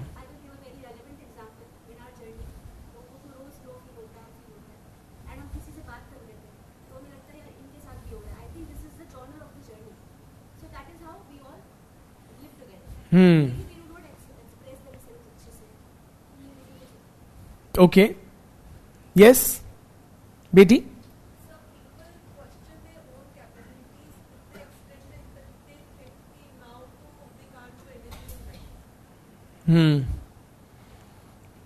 वही a sense of despondency या hopelessness. हाँ brother? Tolerance levels. They differ from person to person. Some of us are able to take setbacks better than others. Some of us are able to take failures, loss of relationships due to bereavement or due to breakups, etc. better than others. And what decides that? Who takes it? Who takes the hit better while who doesn't? Depends on what? Depends on what? Ki who takes these hits, these bouncers of life better, and who doesn't? Brother? Yeah, you raised your hand. Okay, which is okay.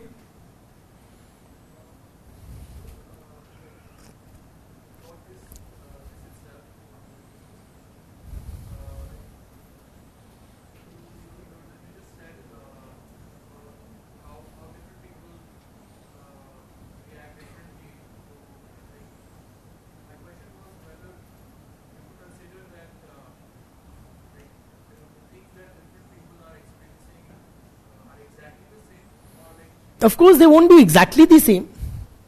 There would be variations in intensity, variations in frequency. Lot of such would be there. So, are you suggesting only the most severely hit would fall or commit suicide? Say, a very crude example, a person who loses, say, 4 members of a family in an accident will commit suicide, but a person who loses only a single member won't. Beti?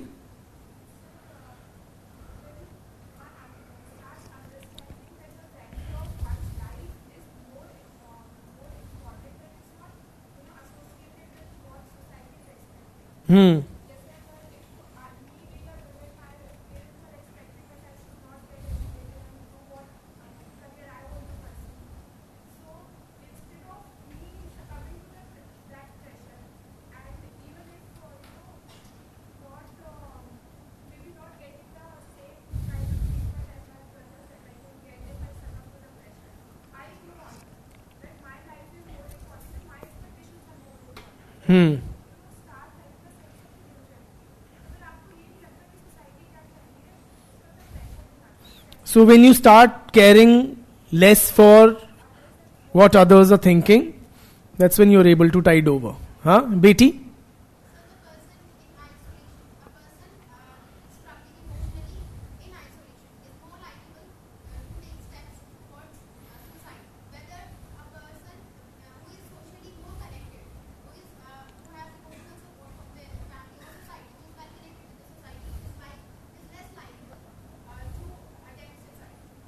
Well explained, well put. Huh?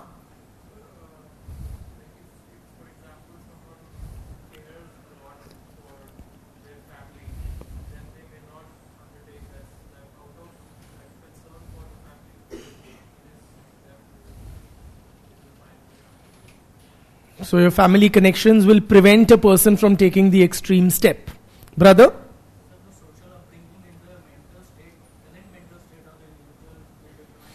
The upbringing and the present mental state. Elaborate on that a bit. Let's suppose there is a tragedy with the individual, with some family or with himself also.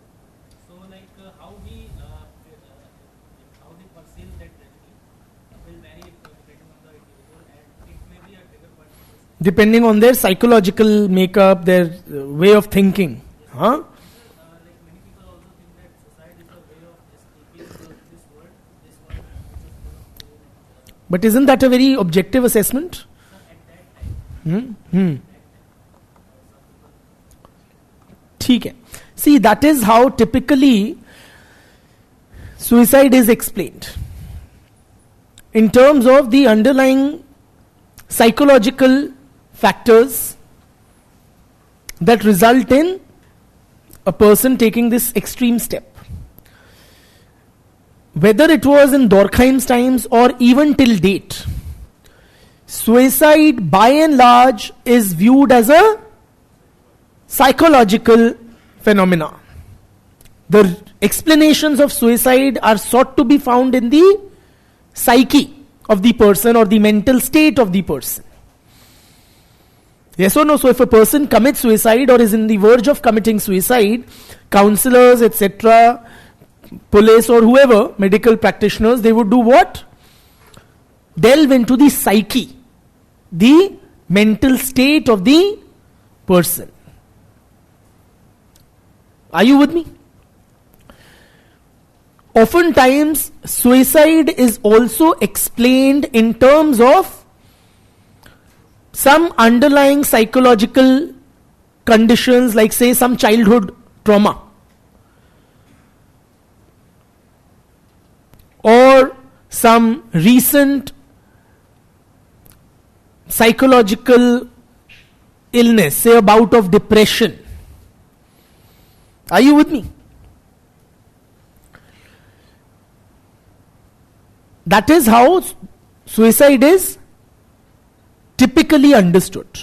It was also the case during Durkheim's times. Durkheim categorically rejected psychological explanations of suicide.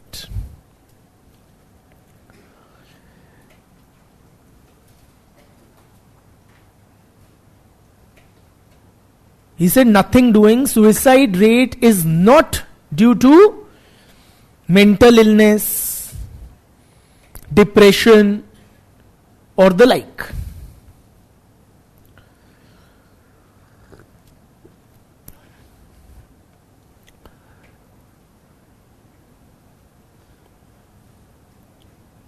I said Durkheim clearly rejected any psychological basis or explanations of suicide. He said suicide is not due to, and he also rejected various other factors or other explanations of suicide which were popular then. You know, for example, some people tend to give a biological explanation of suicide. Even today, scientists are trying to locate what is called the suicide gene. Gene hota hai, Gene. In other words, there is an inherited tendency to commit suicide. So if somebody has a family history of suicide, okay, then according to this explanation, there is likelihood of another suicide down the line. Okay, or in the subsequent generations. Because there is some sort of a genetic trigger. There are some theories of suicide which explain it in terms of the weather conditions. Ki gloomy weather triggers suicide.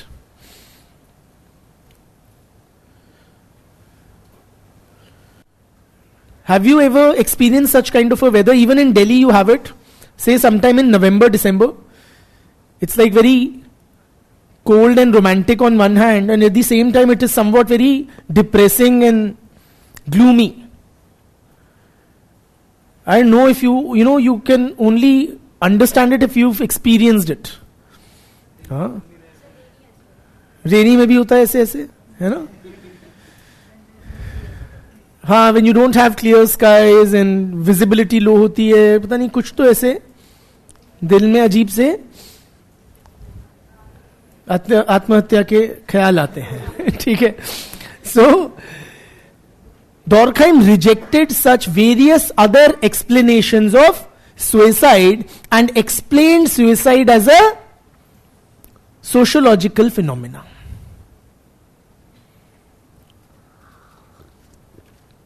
In other words,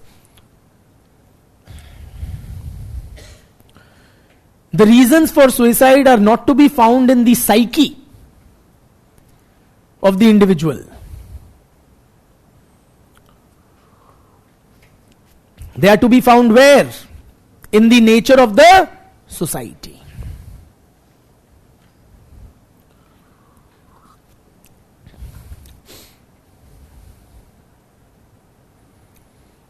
And this was not Durkheim's pure theorizing, or it was not a figment of his imagination. For his arguments he gave kaisa basis? Empirical basis.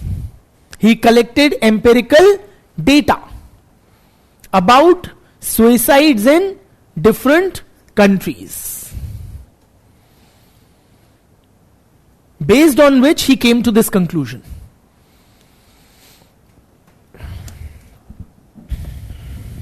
So he collected data regarding suicide rates in different regions or countries or societies. Processing that data, he came to the conclusion that, I'll explain to you how. He came to the conclusion how suicide is a social phenomenon, not a psychological phenomenon. And he showed the application of the scientific method to study social phenomena in this study in his book titled Le Suicide.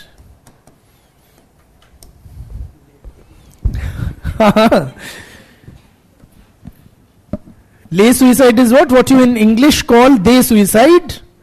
Durkheim said in French, le suicide. Okay? The suicide. Le literally means the. This book came out in 1897. And in it, he compiled or used the statistics regarding suicide compiled from different societies for a fairly long period. 10-12 years between 1860s and 1870s. Okay? And what that data told him, I'll give you a hypothetical data. So don't copy the data, it's nutty. But I'm just trying to make a point. What Durkheim discovered from this data. So say he collected data of 1861, 1862, 1863, 1872, 1873, 1882. ठीक है, बहुत सारे years का, every year का data he had.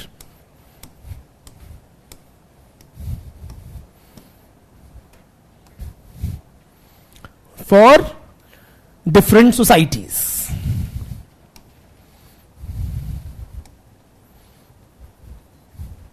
Say he had the data for France, he had the data for England, he had the data for Prussia करके एक country होती थी तब,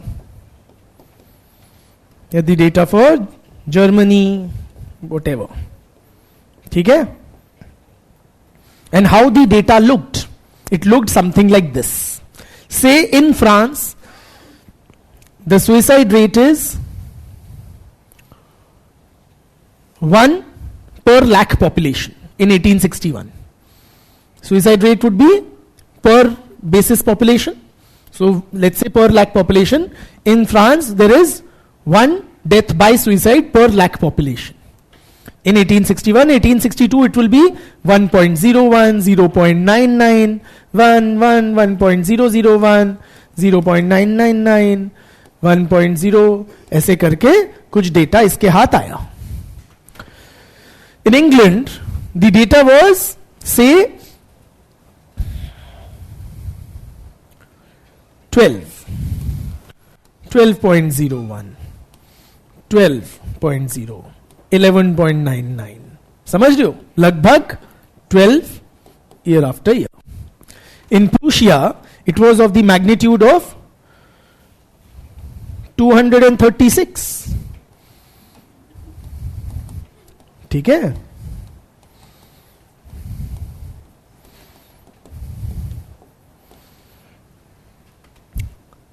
In other words, friends, what data revealed that suicide rate varies greatly from one society to another. Suicide rate varies greatly from one society to another. But within a society, over several years, over a long period, it remains near constant or quite similar. Are you with me? I repeat, the suicide rate varied greatly from one society to another.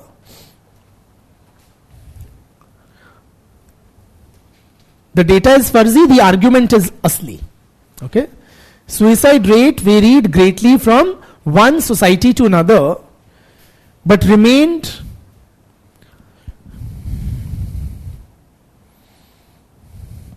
near constant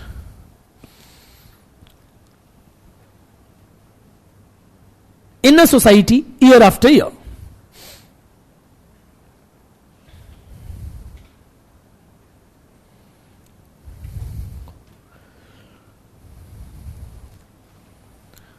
So from this kind of data, Durkheim inferred, what does this tell us? There must be something about the nature of the French society that year after year only about 1 persons per lakh are committing suicide, and something very different in the nature of the Prussian society that year after year far many more people, 200 plus are per lakh population are committing suicide. That is why he concluded, friends, that the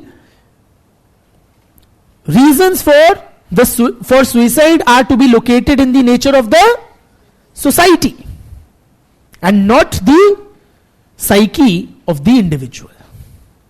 ठीक है? So from this kind of data, Durkheim inferred that the reasons for suicide are to be found in the nature of the society. Reasons for suicide are to be found in the nature of the society.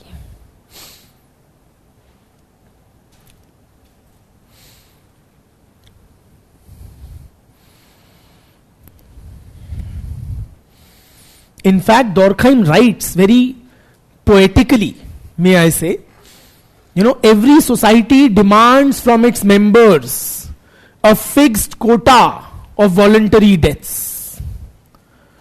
हर समाज अपने member से कुछ बलियां मांगता है. A suicidal current passes through every society. A suicidal current passes through every society.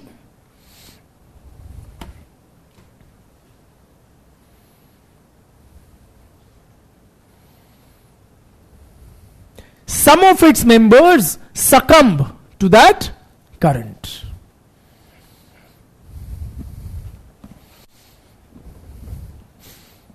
Some of its members succumb to that current.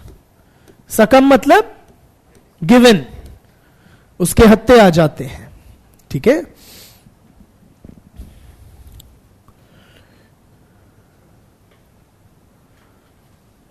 साफ बात है, ये मरा या वो मरा ज्यादा फर्क नहीं पड़ता. टोटल कितने मरे वो कौन तय कर रहा है?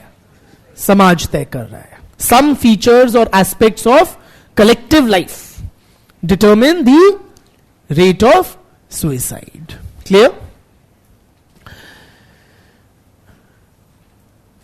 So he had a very empirical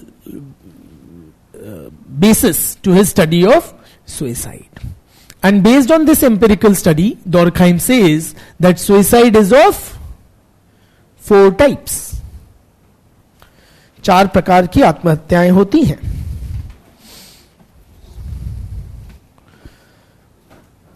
But before we come to the types of suicide, we need to, or before we conduct the study of suicide, we need to define suicide.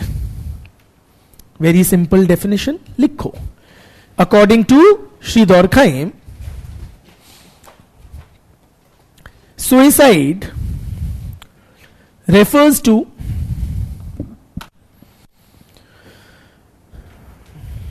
all cases of death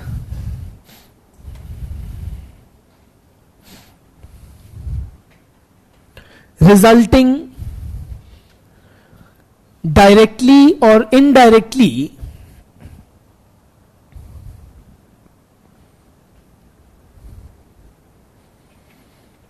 from any positive or negative act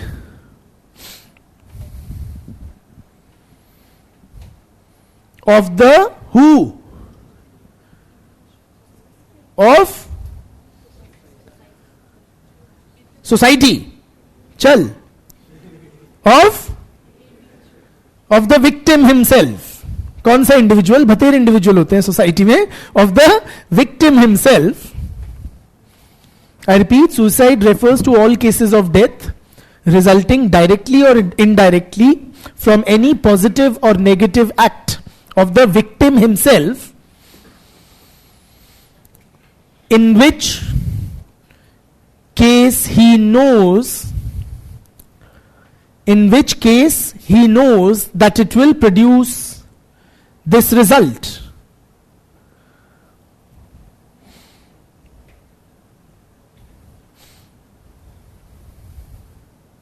क्या result? हाँ, the death है ना. So that is suicide. Clear? The definition is reasonably understood and self explanatory. All cases of death resulting from a direct और indirect, directly or indirectly from an action of from any positive or negative act of the victim himself, in which case he knows that it will result in this.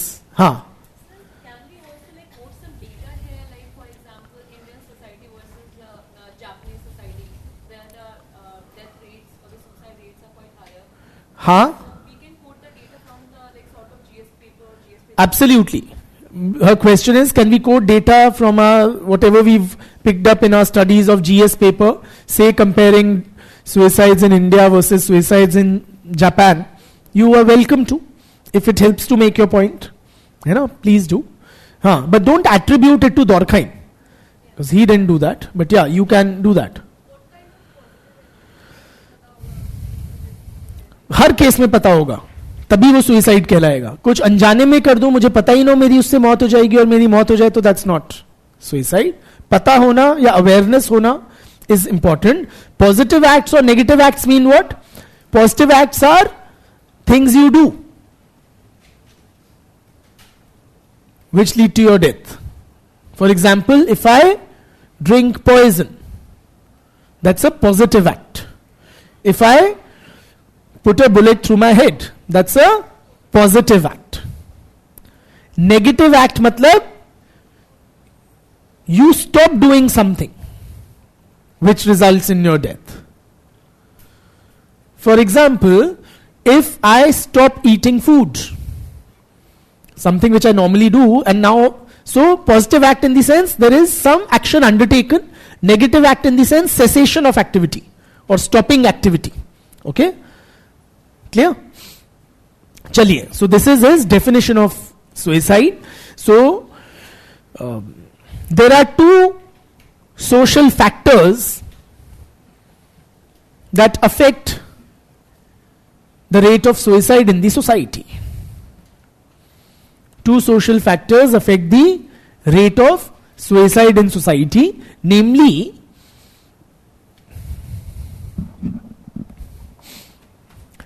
the level of social integration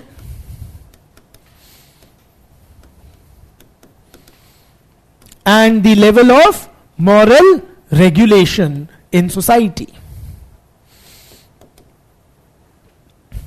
The level of social integration and moral regulation in the society.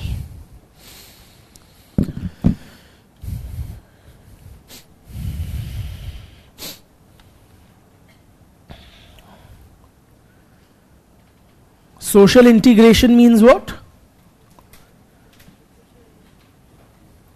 Socialization, na? That's incorrect if you say that. Very good. Interconnectedness, or how strong are the bonds binding the individual to the society. That is social integration. Okay?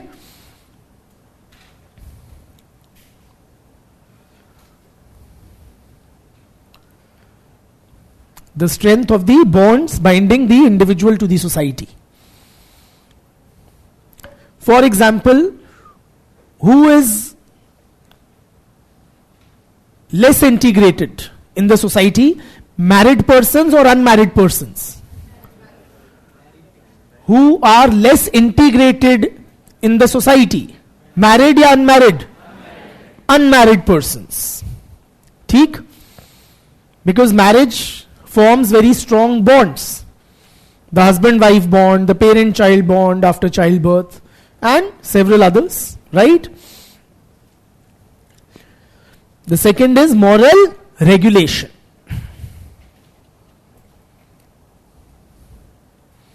What do you understand by moral regulation?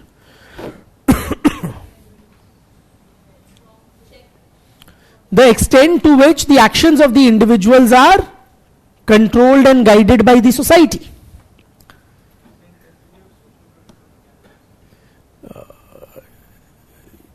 Yes, that would be an aspect of it. Absolutely. Moral regulation meaning the extent to which the actions of the individual are steered or controlled, guided by the society. Is moral regulation good or bad? Broadly, is it good or bad? From a functional perspective, it's good, it's necessary. Is social integration good or bad? Good. Broadly, it is good. In the sense, it is necessary. It holds the society together. Right? Can you please call somebody from the outside?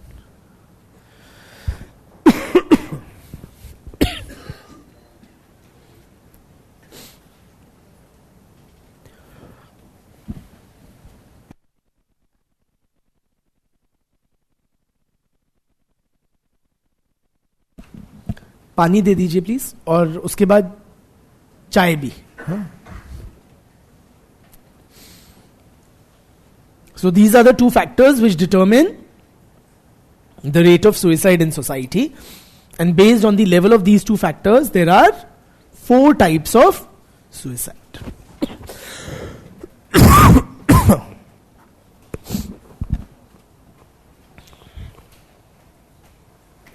When the level of social integration is excessively low, okay, you have what is called the egoistic suicide.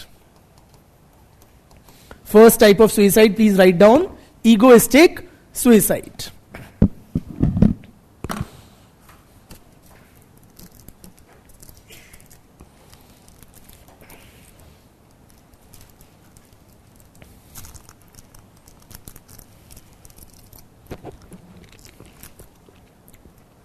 Egoistic suicide dash. When the level of social integration in a society, please write, when the level of social integration in a society or social group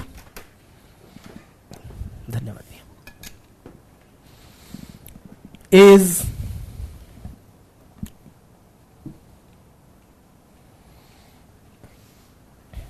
excessively low,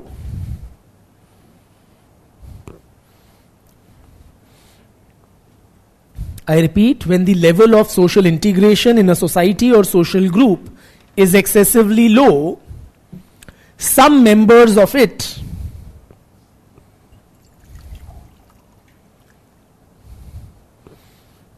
may commit what Durkheim calls as egoistic suicide.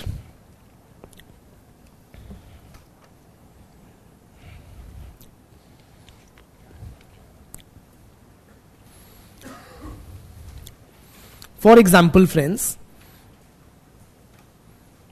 where would you expect the social integration being excessively low? and therefore a higher suicide rate. In case of urban societies or rural society? Urban या rural? Urban society. Urban society, the level of social integration is very low.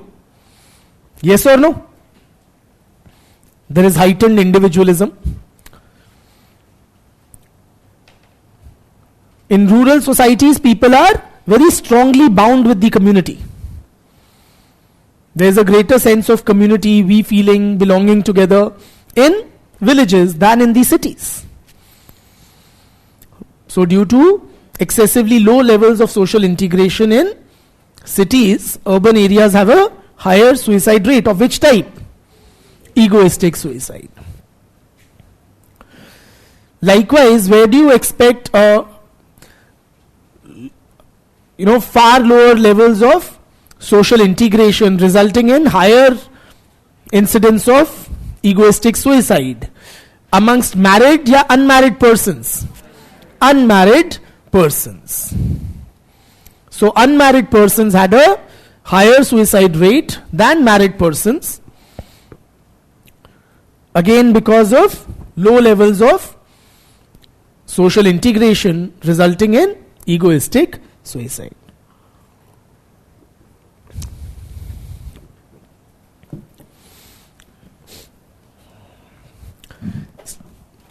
Also, Durkheim compared, say, the suicide rates of Catholic Christians and Protestant Christians. Catholics and Protestants, these are two types of Christians, a loose word. Okay? Like you have Shia, Sunni amongst Muslims, likewise you have Catholics and Protestants amongst Christians. We'll discuss what are the differences between them sometime later when we study Weber. But broadly, consider it this: Catholics are more conventional.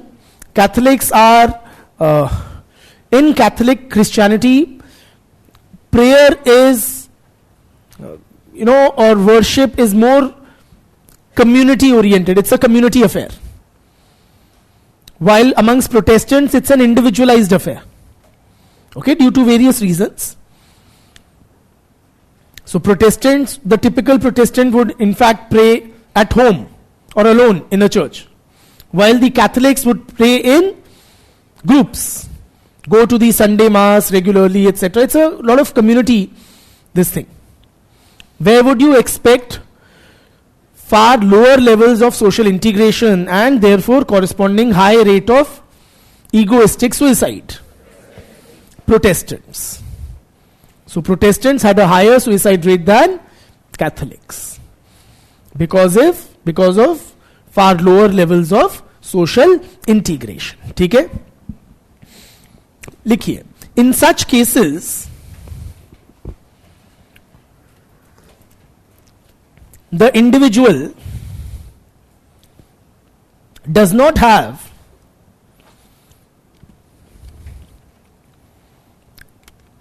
strong bonds binding him to the community.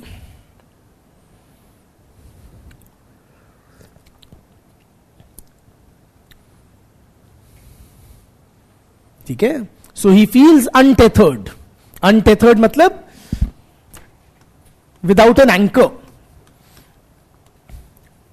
without roots in the society, without something to cling on to or hold on to. Are you with me? Tether basically means बांधे रखना. उसको कुछ बांधे रखने के लिए नहीं है समाज से.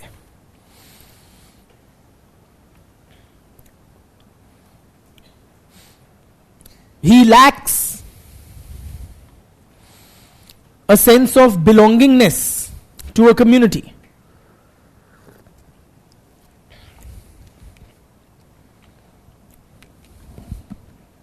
ठीक? Lacks the sense of belongingness to a community.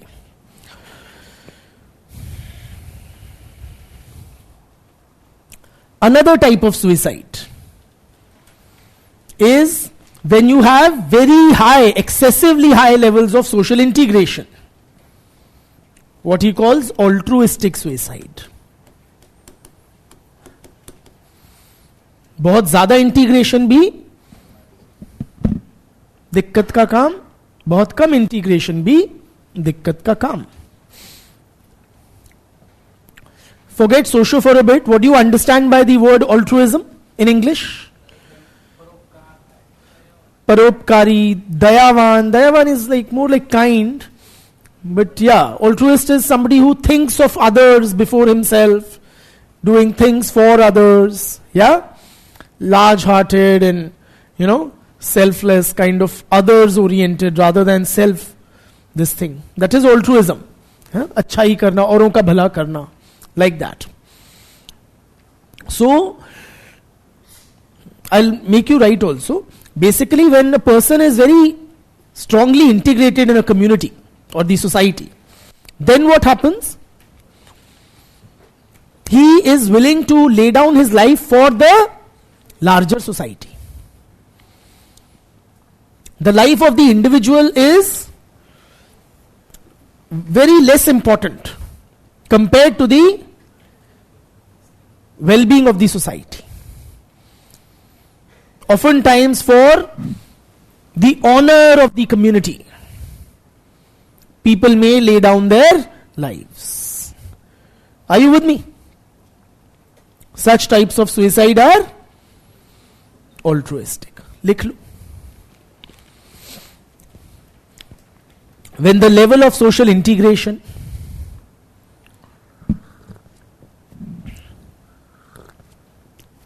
is excessively high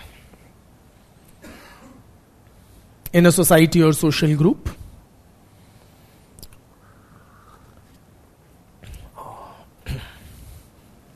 when the level of social integration is excessively high,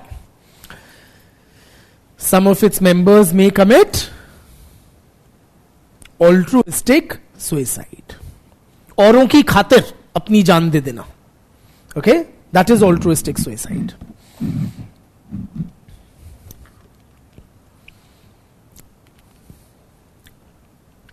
Full stop. In such conditions,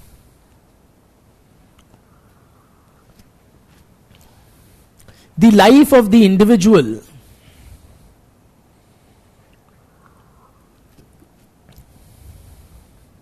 is considered as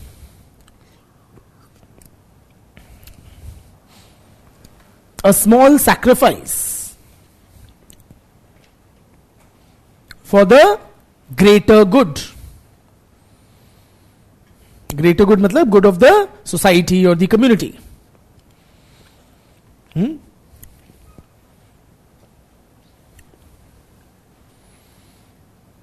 Or to uphold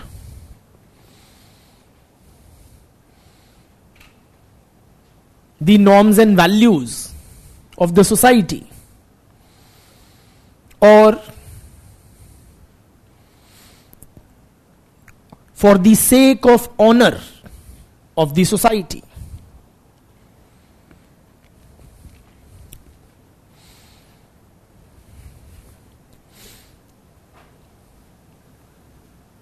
Any examples come to mind?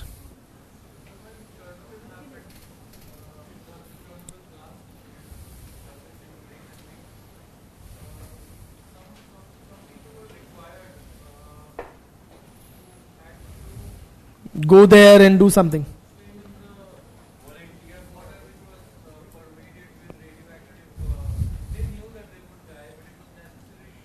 Wonderful.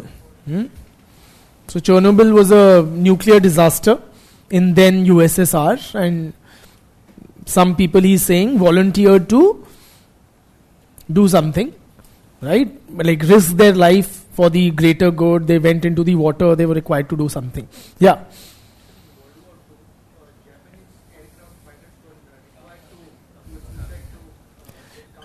Kamikaze it is called. Japanese pilots, they would, literally do something which would definitely result in their death. Crash the aircraft on the ships of the enemy ships. Wonderful. Beti? That's called kamikaze, right? Ha.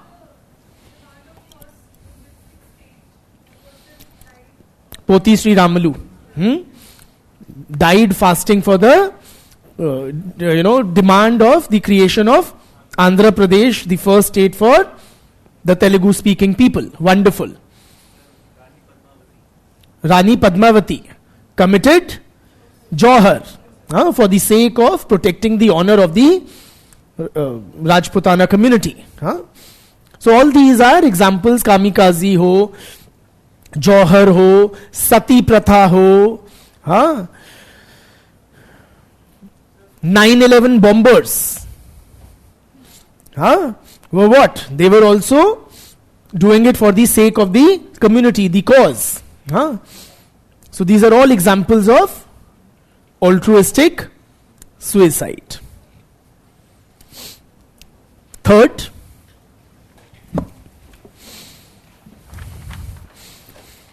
the next parameter is moral regulation. So based on the level of moral regulation, ये क्या है यहाँ पे?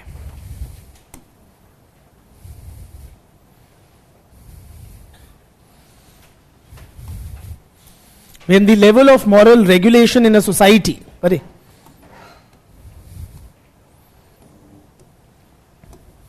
is excessively low, then some people commit what he terms as anomic suicide.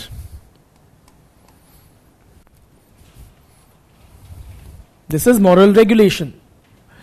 When the level of moral regulation in a society is excessively low, some people may commit anomic suicide.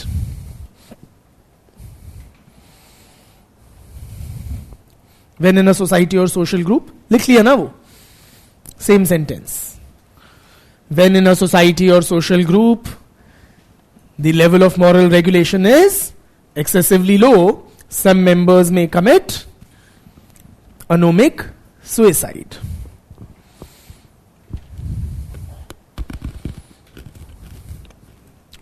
For example, friends, when there is, say, rapid economic changes, okay, why is it called anomic suicide? Anomy is what? Lack of regulations or norms. Are you with me? Regulations are required according to a functional perspective. We need regulations. We need the society to tell us how to conduct ourselves. But when the society is unable to, it's an anomic situation. So for example, when there are rapid economic changes, particularly when the economy goes bust. When the economy goes bust, during severe economic downturns, a good number of people may commit anomic suicide. For example, friends, a stock market crash. So a lot of, say, middle class people would invest their life savings in the stock markets, wanting to make a quick buck, seeing the success of a Harshad Mehta. Sabko Harshad Mehta banna hai, Ambani banna hai, and then Harshad Mehta does what he does, plunging the stock markets and people's fortunes with that. So society is unable to temper the greed of the people. That भैया कितना कमा रहे हो, 30,000 50,000 रुपया, वो सही है, sufficient है, उसमें संतुष्टि करो. Are you with me? So during severe economic downturns, or when there is severe economic crash or downturn, a lot of people commit anomic suicide because the society is unable to provide them guidelines or regulations. Alright? Likewise, during the Great Depression in the West, in US, etc., in 1929-30 around, right? People had very high hopes which all came crashing down due to sudden widespread unemployment. So a lot of people committed anomic suicide. Very interestingly, Durkheim says that, even when people land into a sudden big fortune, when the going is good, some people may commit anomic suicide. So it happens during times of both economic boom and economic bust. The bust part makes intuitive sense. You've lost everything and you commit suicide. But why should one commit suicide when the going is good? Was Durkheim Bavla? Or how do you explain that? It doesn't appeal to our common sense understanding. He says if somebody lands a fortune, then also they might commit. It's rare, but it is possible and it happens. Yes?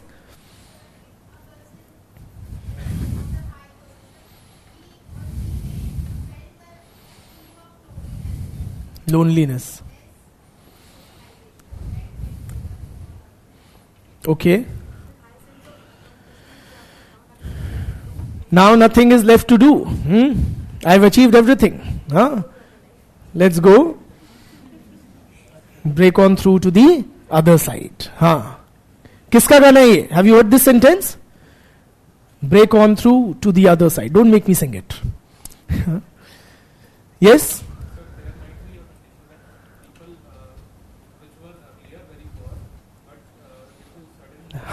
Typically then, when you come into a sudden fortune,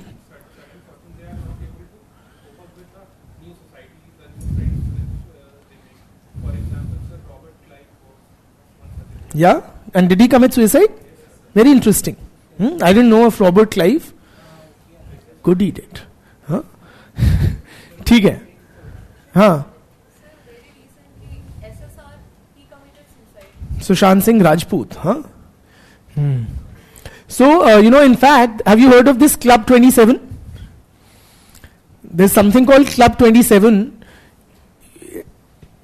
Basically, a lot of highly popular rock stars in the West, they have committed suicide by the age of 27 or at the age of 27. Literally at the peak of their careers. Okay, from Kurt Cobain, I don't know if you've heard of these people, or Jimi Hendrix, Jim Morrison, that song, Break On Through to the Other Side, that was Jim Morrison, the Doors ka lead singer. More recently, Amy Winehouse, है ना, ये सब हमारे ज़माने के, Amy Winehouse आप लोगों के ज़माने की हैं, ठीक है, और not exactly 27, but young, death at the peak of career, Marilyn Monroe, right? Lot of such cases are there. Super successful people, loads and tons of money, coming typically from, relatively far modest backgrounds, suddenly into a lot of spotlight, public adulation, attention of the opposite sex, which you want at that age and stage in life. Are you with me? और क्या चाहिए जीवन में इंसान को? They have it all. And then you read in the newspapers one fine day that by a drug overdose or this or that, a gun to their head, and they have committed suicide. Which seems very odd. ये सब कुछ होते हुए भी क्यों किया इसने? So how Durkheim would explain it, when people attain a lot in a short span of time, the society is again, they become kind of, out of control for the society. So the normal regulations of society do not apply to them, or they feel above and beyond them. Are you with me? Therefore, the society is unable to provide them direction, guidelines. As some of you rightly also pointed out, they get this sense of not being rooted. Because, they lose friends from where they came. Connections and friends, etc. from where they came. And they have not yet made ample connections in where they are. तो क्या ही करोगे आप? Suicide. ठीक है? A case somewhat closer home was that of Honey Singh. He didn't commit suicide, but he did get into that spiral of drug overdose, etc., having attained a lot of success. You may have read about it. So ये भी होता है. It's rare, but it is like known to happen, kind of a thing.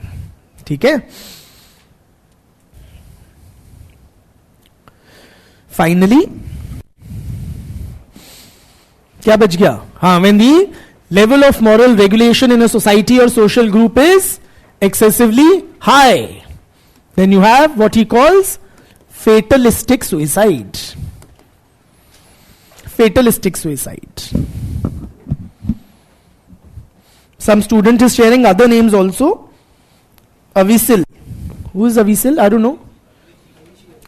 Avichil maybe. What? Who is he or she? Musician? DJ? क्या which band or solo? मतलब it goes by the name Avichil. And Chester Bennington. Linkin Park. हाँ.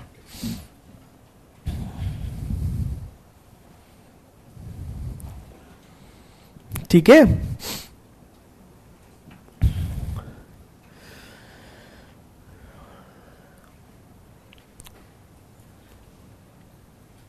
So,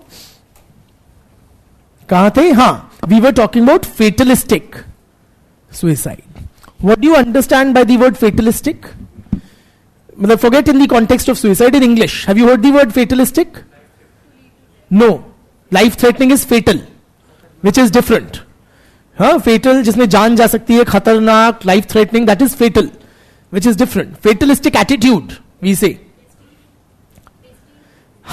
Kind of. When you basically leave things to destiny or fate.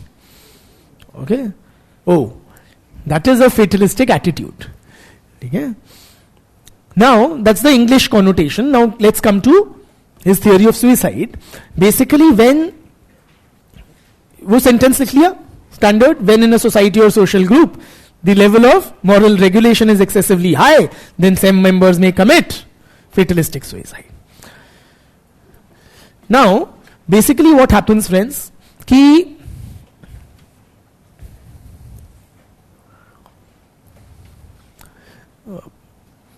in such cases, when there is a lot of regulation, excessive regulation, what happens? That the individual feels completely having lost any control over his own life. His each and every action is then determined by, controlled by, decided by others, the society or authority figures, etc. So he feels very powerless, very impotent, unable to, take even the seemingly most petty decisions about his own life, ordinary decisions about one's own life. For example, when you have suicides in prisoners, now their life is very regimented. Please appreciate. Highly regimented. Each and every aspect of their life is decided by the prison authorities. Are you with me?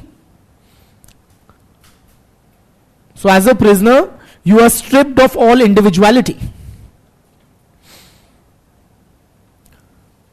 Or say I read this beautiful book by Viktor Frankl regarding life in a Nazi concentration camp. क्या नाम है book का? Man's Search for Meaning. Wonderful book, highly recommended, like whenever you get time in life. But so what would happen in a concentration camp or say in a prison also? Your life is very regimented. You are stripped of all individuality. So your head is shaven, right? And you are made to wear prison clothes like the others. The authorities would decide that you get up at 6 a.m., then you do your daily ablutions by 6:30 a.m., you bathe naked with the other prisoners and be ready by 7 a.m., then you have to spend 1 hour in the kitchen, then 1 hour in the garden doing this or that. Are you with me? So you feel that sense of powerlessness. You feel suffocated. as if nothing is in my hands. It's all up to others, authorities. And in such situations, some of them may commit fatalistic suicide. तो लिखो,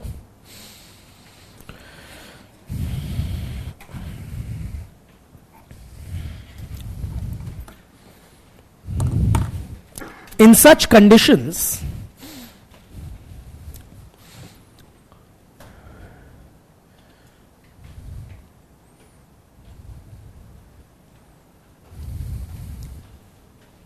the society or authority figures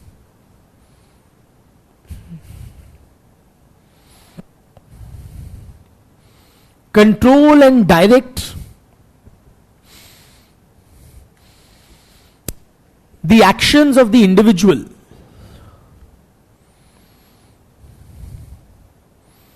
very minutely.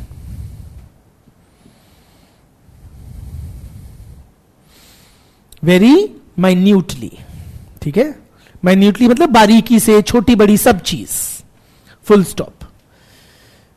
This leaves no scope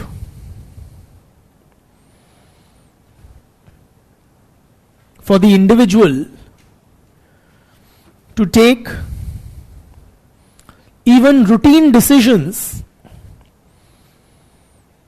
governing his life, governing his own life. ऐसे लिखो, governing his own life, full stop. The individual feels suffocated and helpless.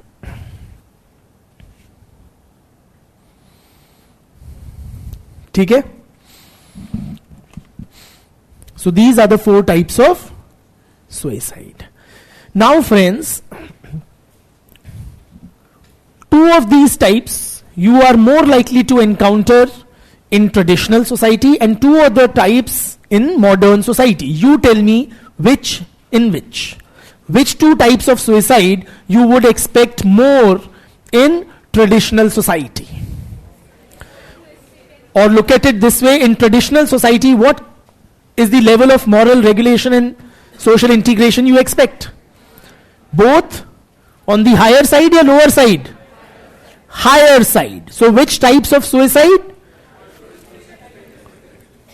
Altruistic suicide and fatalistic suicide. And in modern society, egoistic and anomic suicide, because moral regulation and social integration levels are in general lower in case of modern society. But it's not like a clear-cut division, of course. Okay? In general, I'm saying. Okay? With that, we are done with Durkheim's theory of suicide. बहुत बहुत धन्यवाद.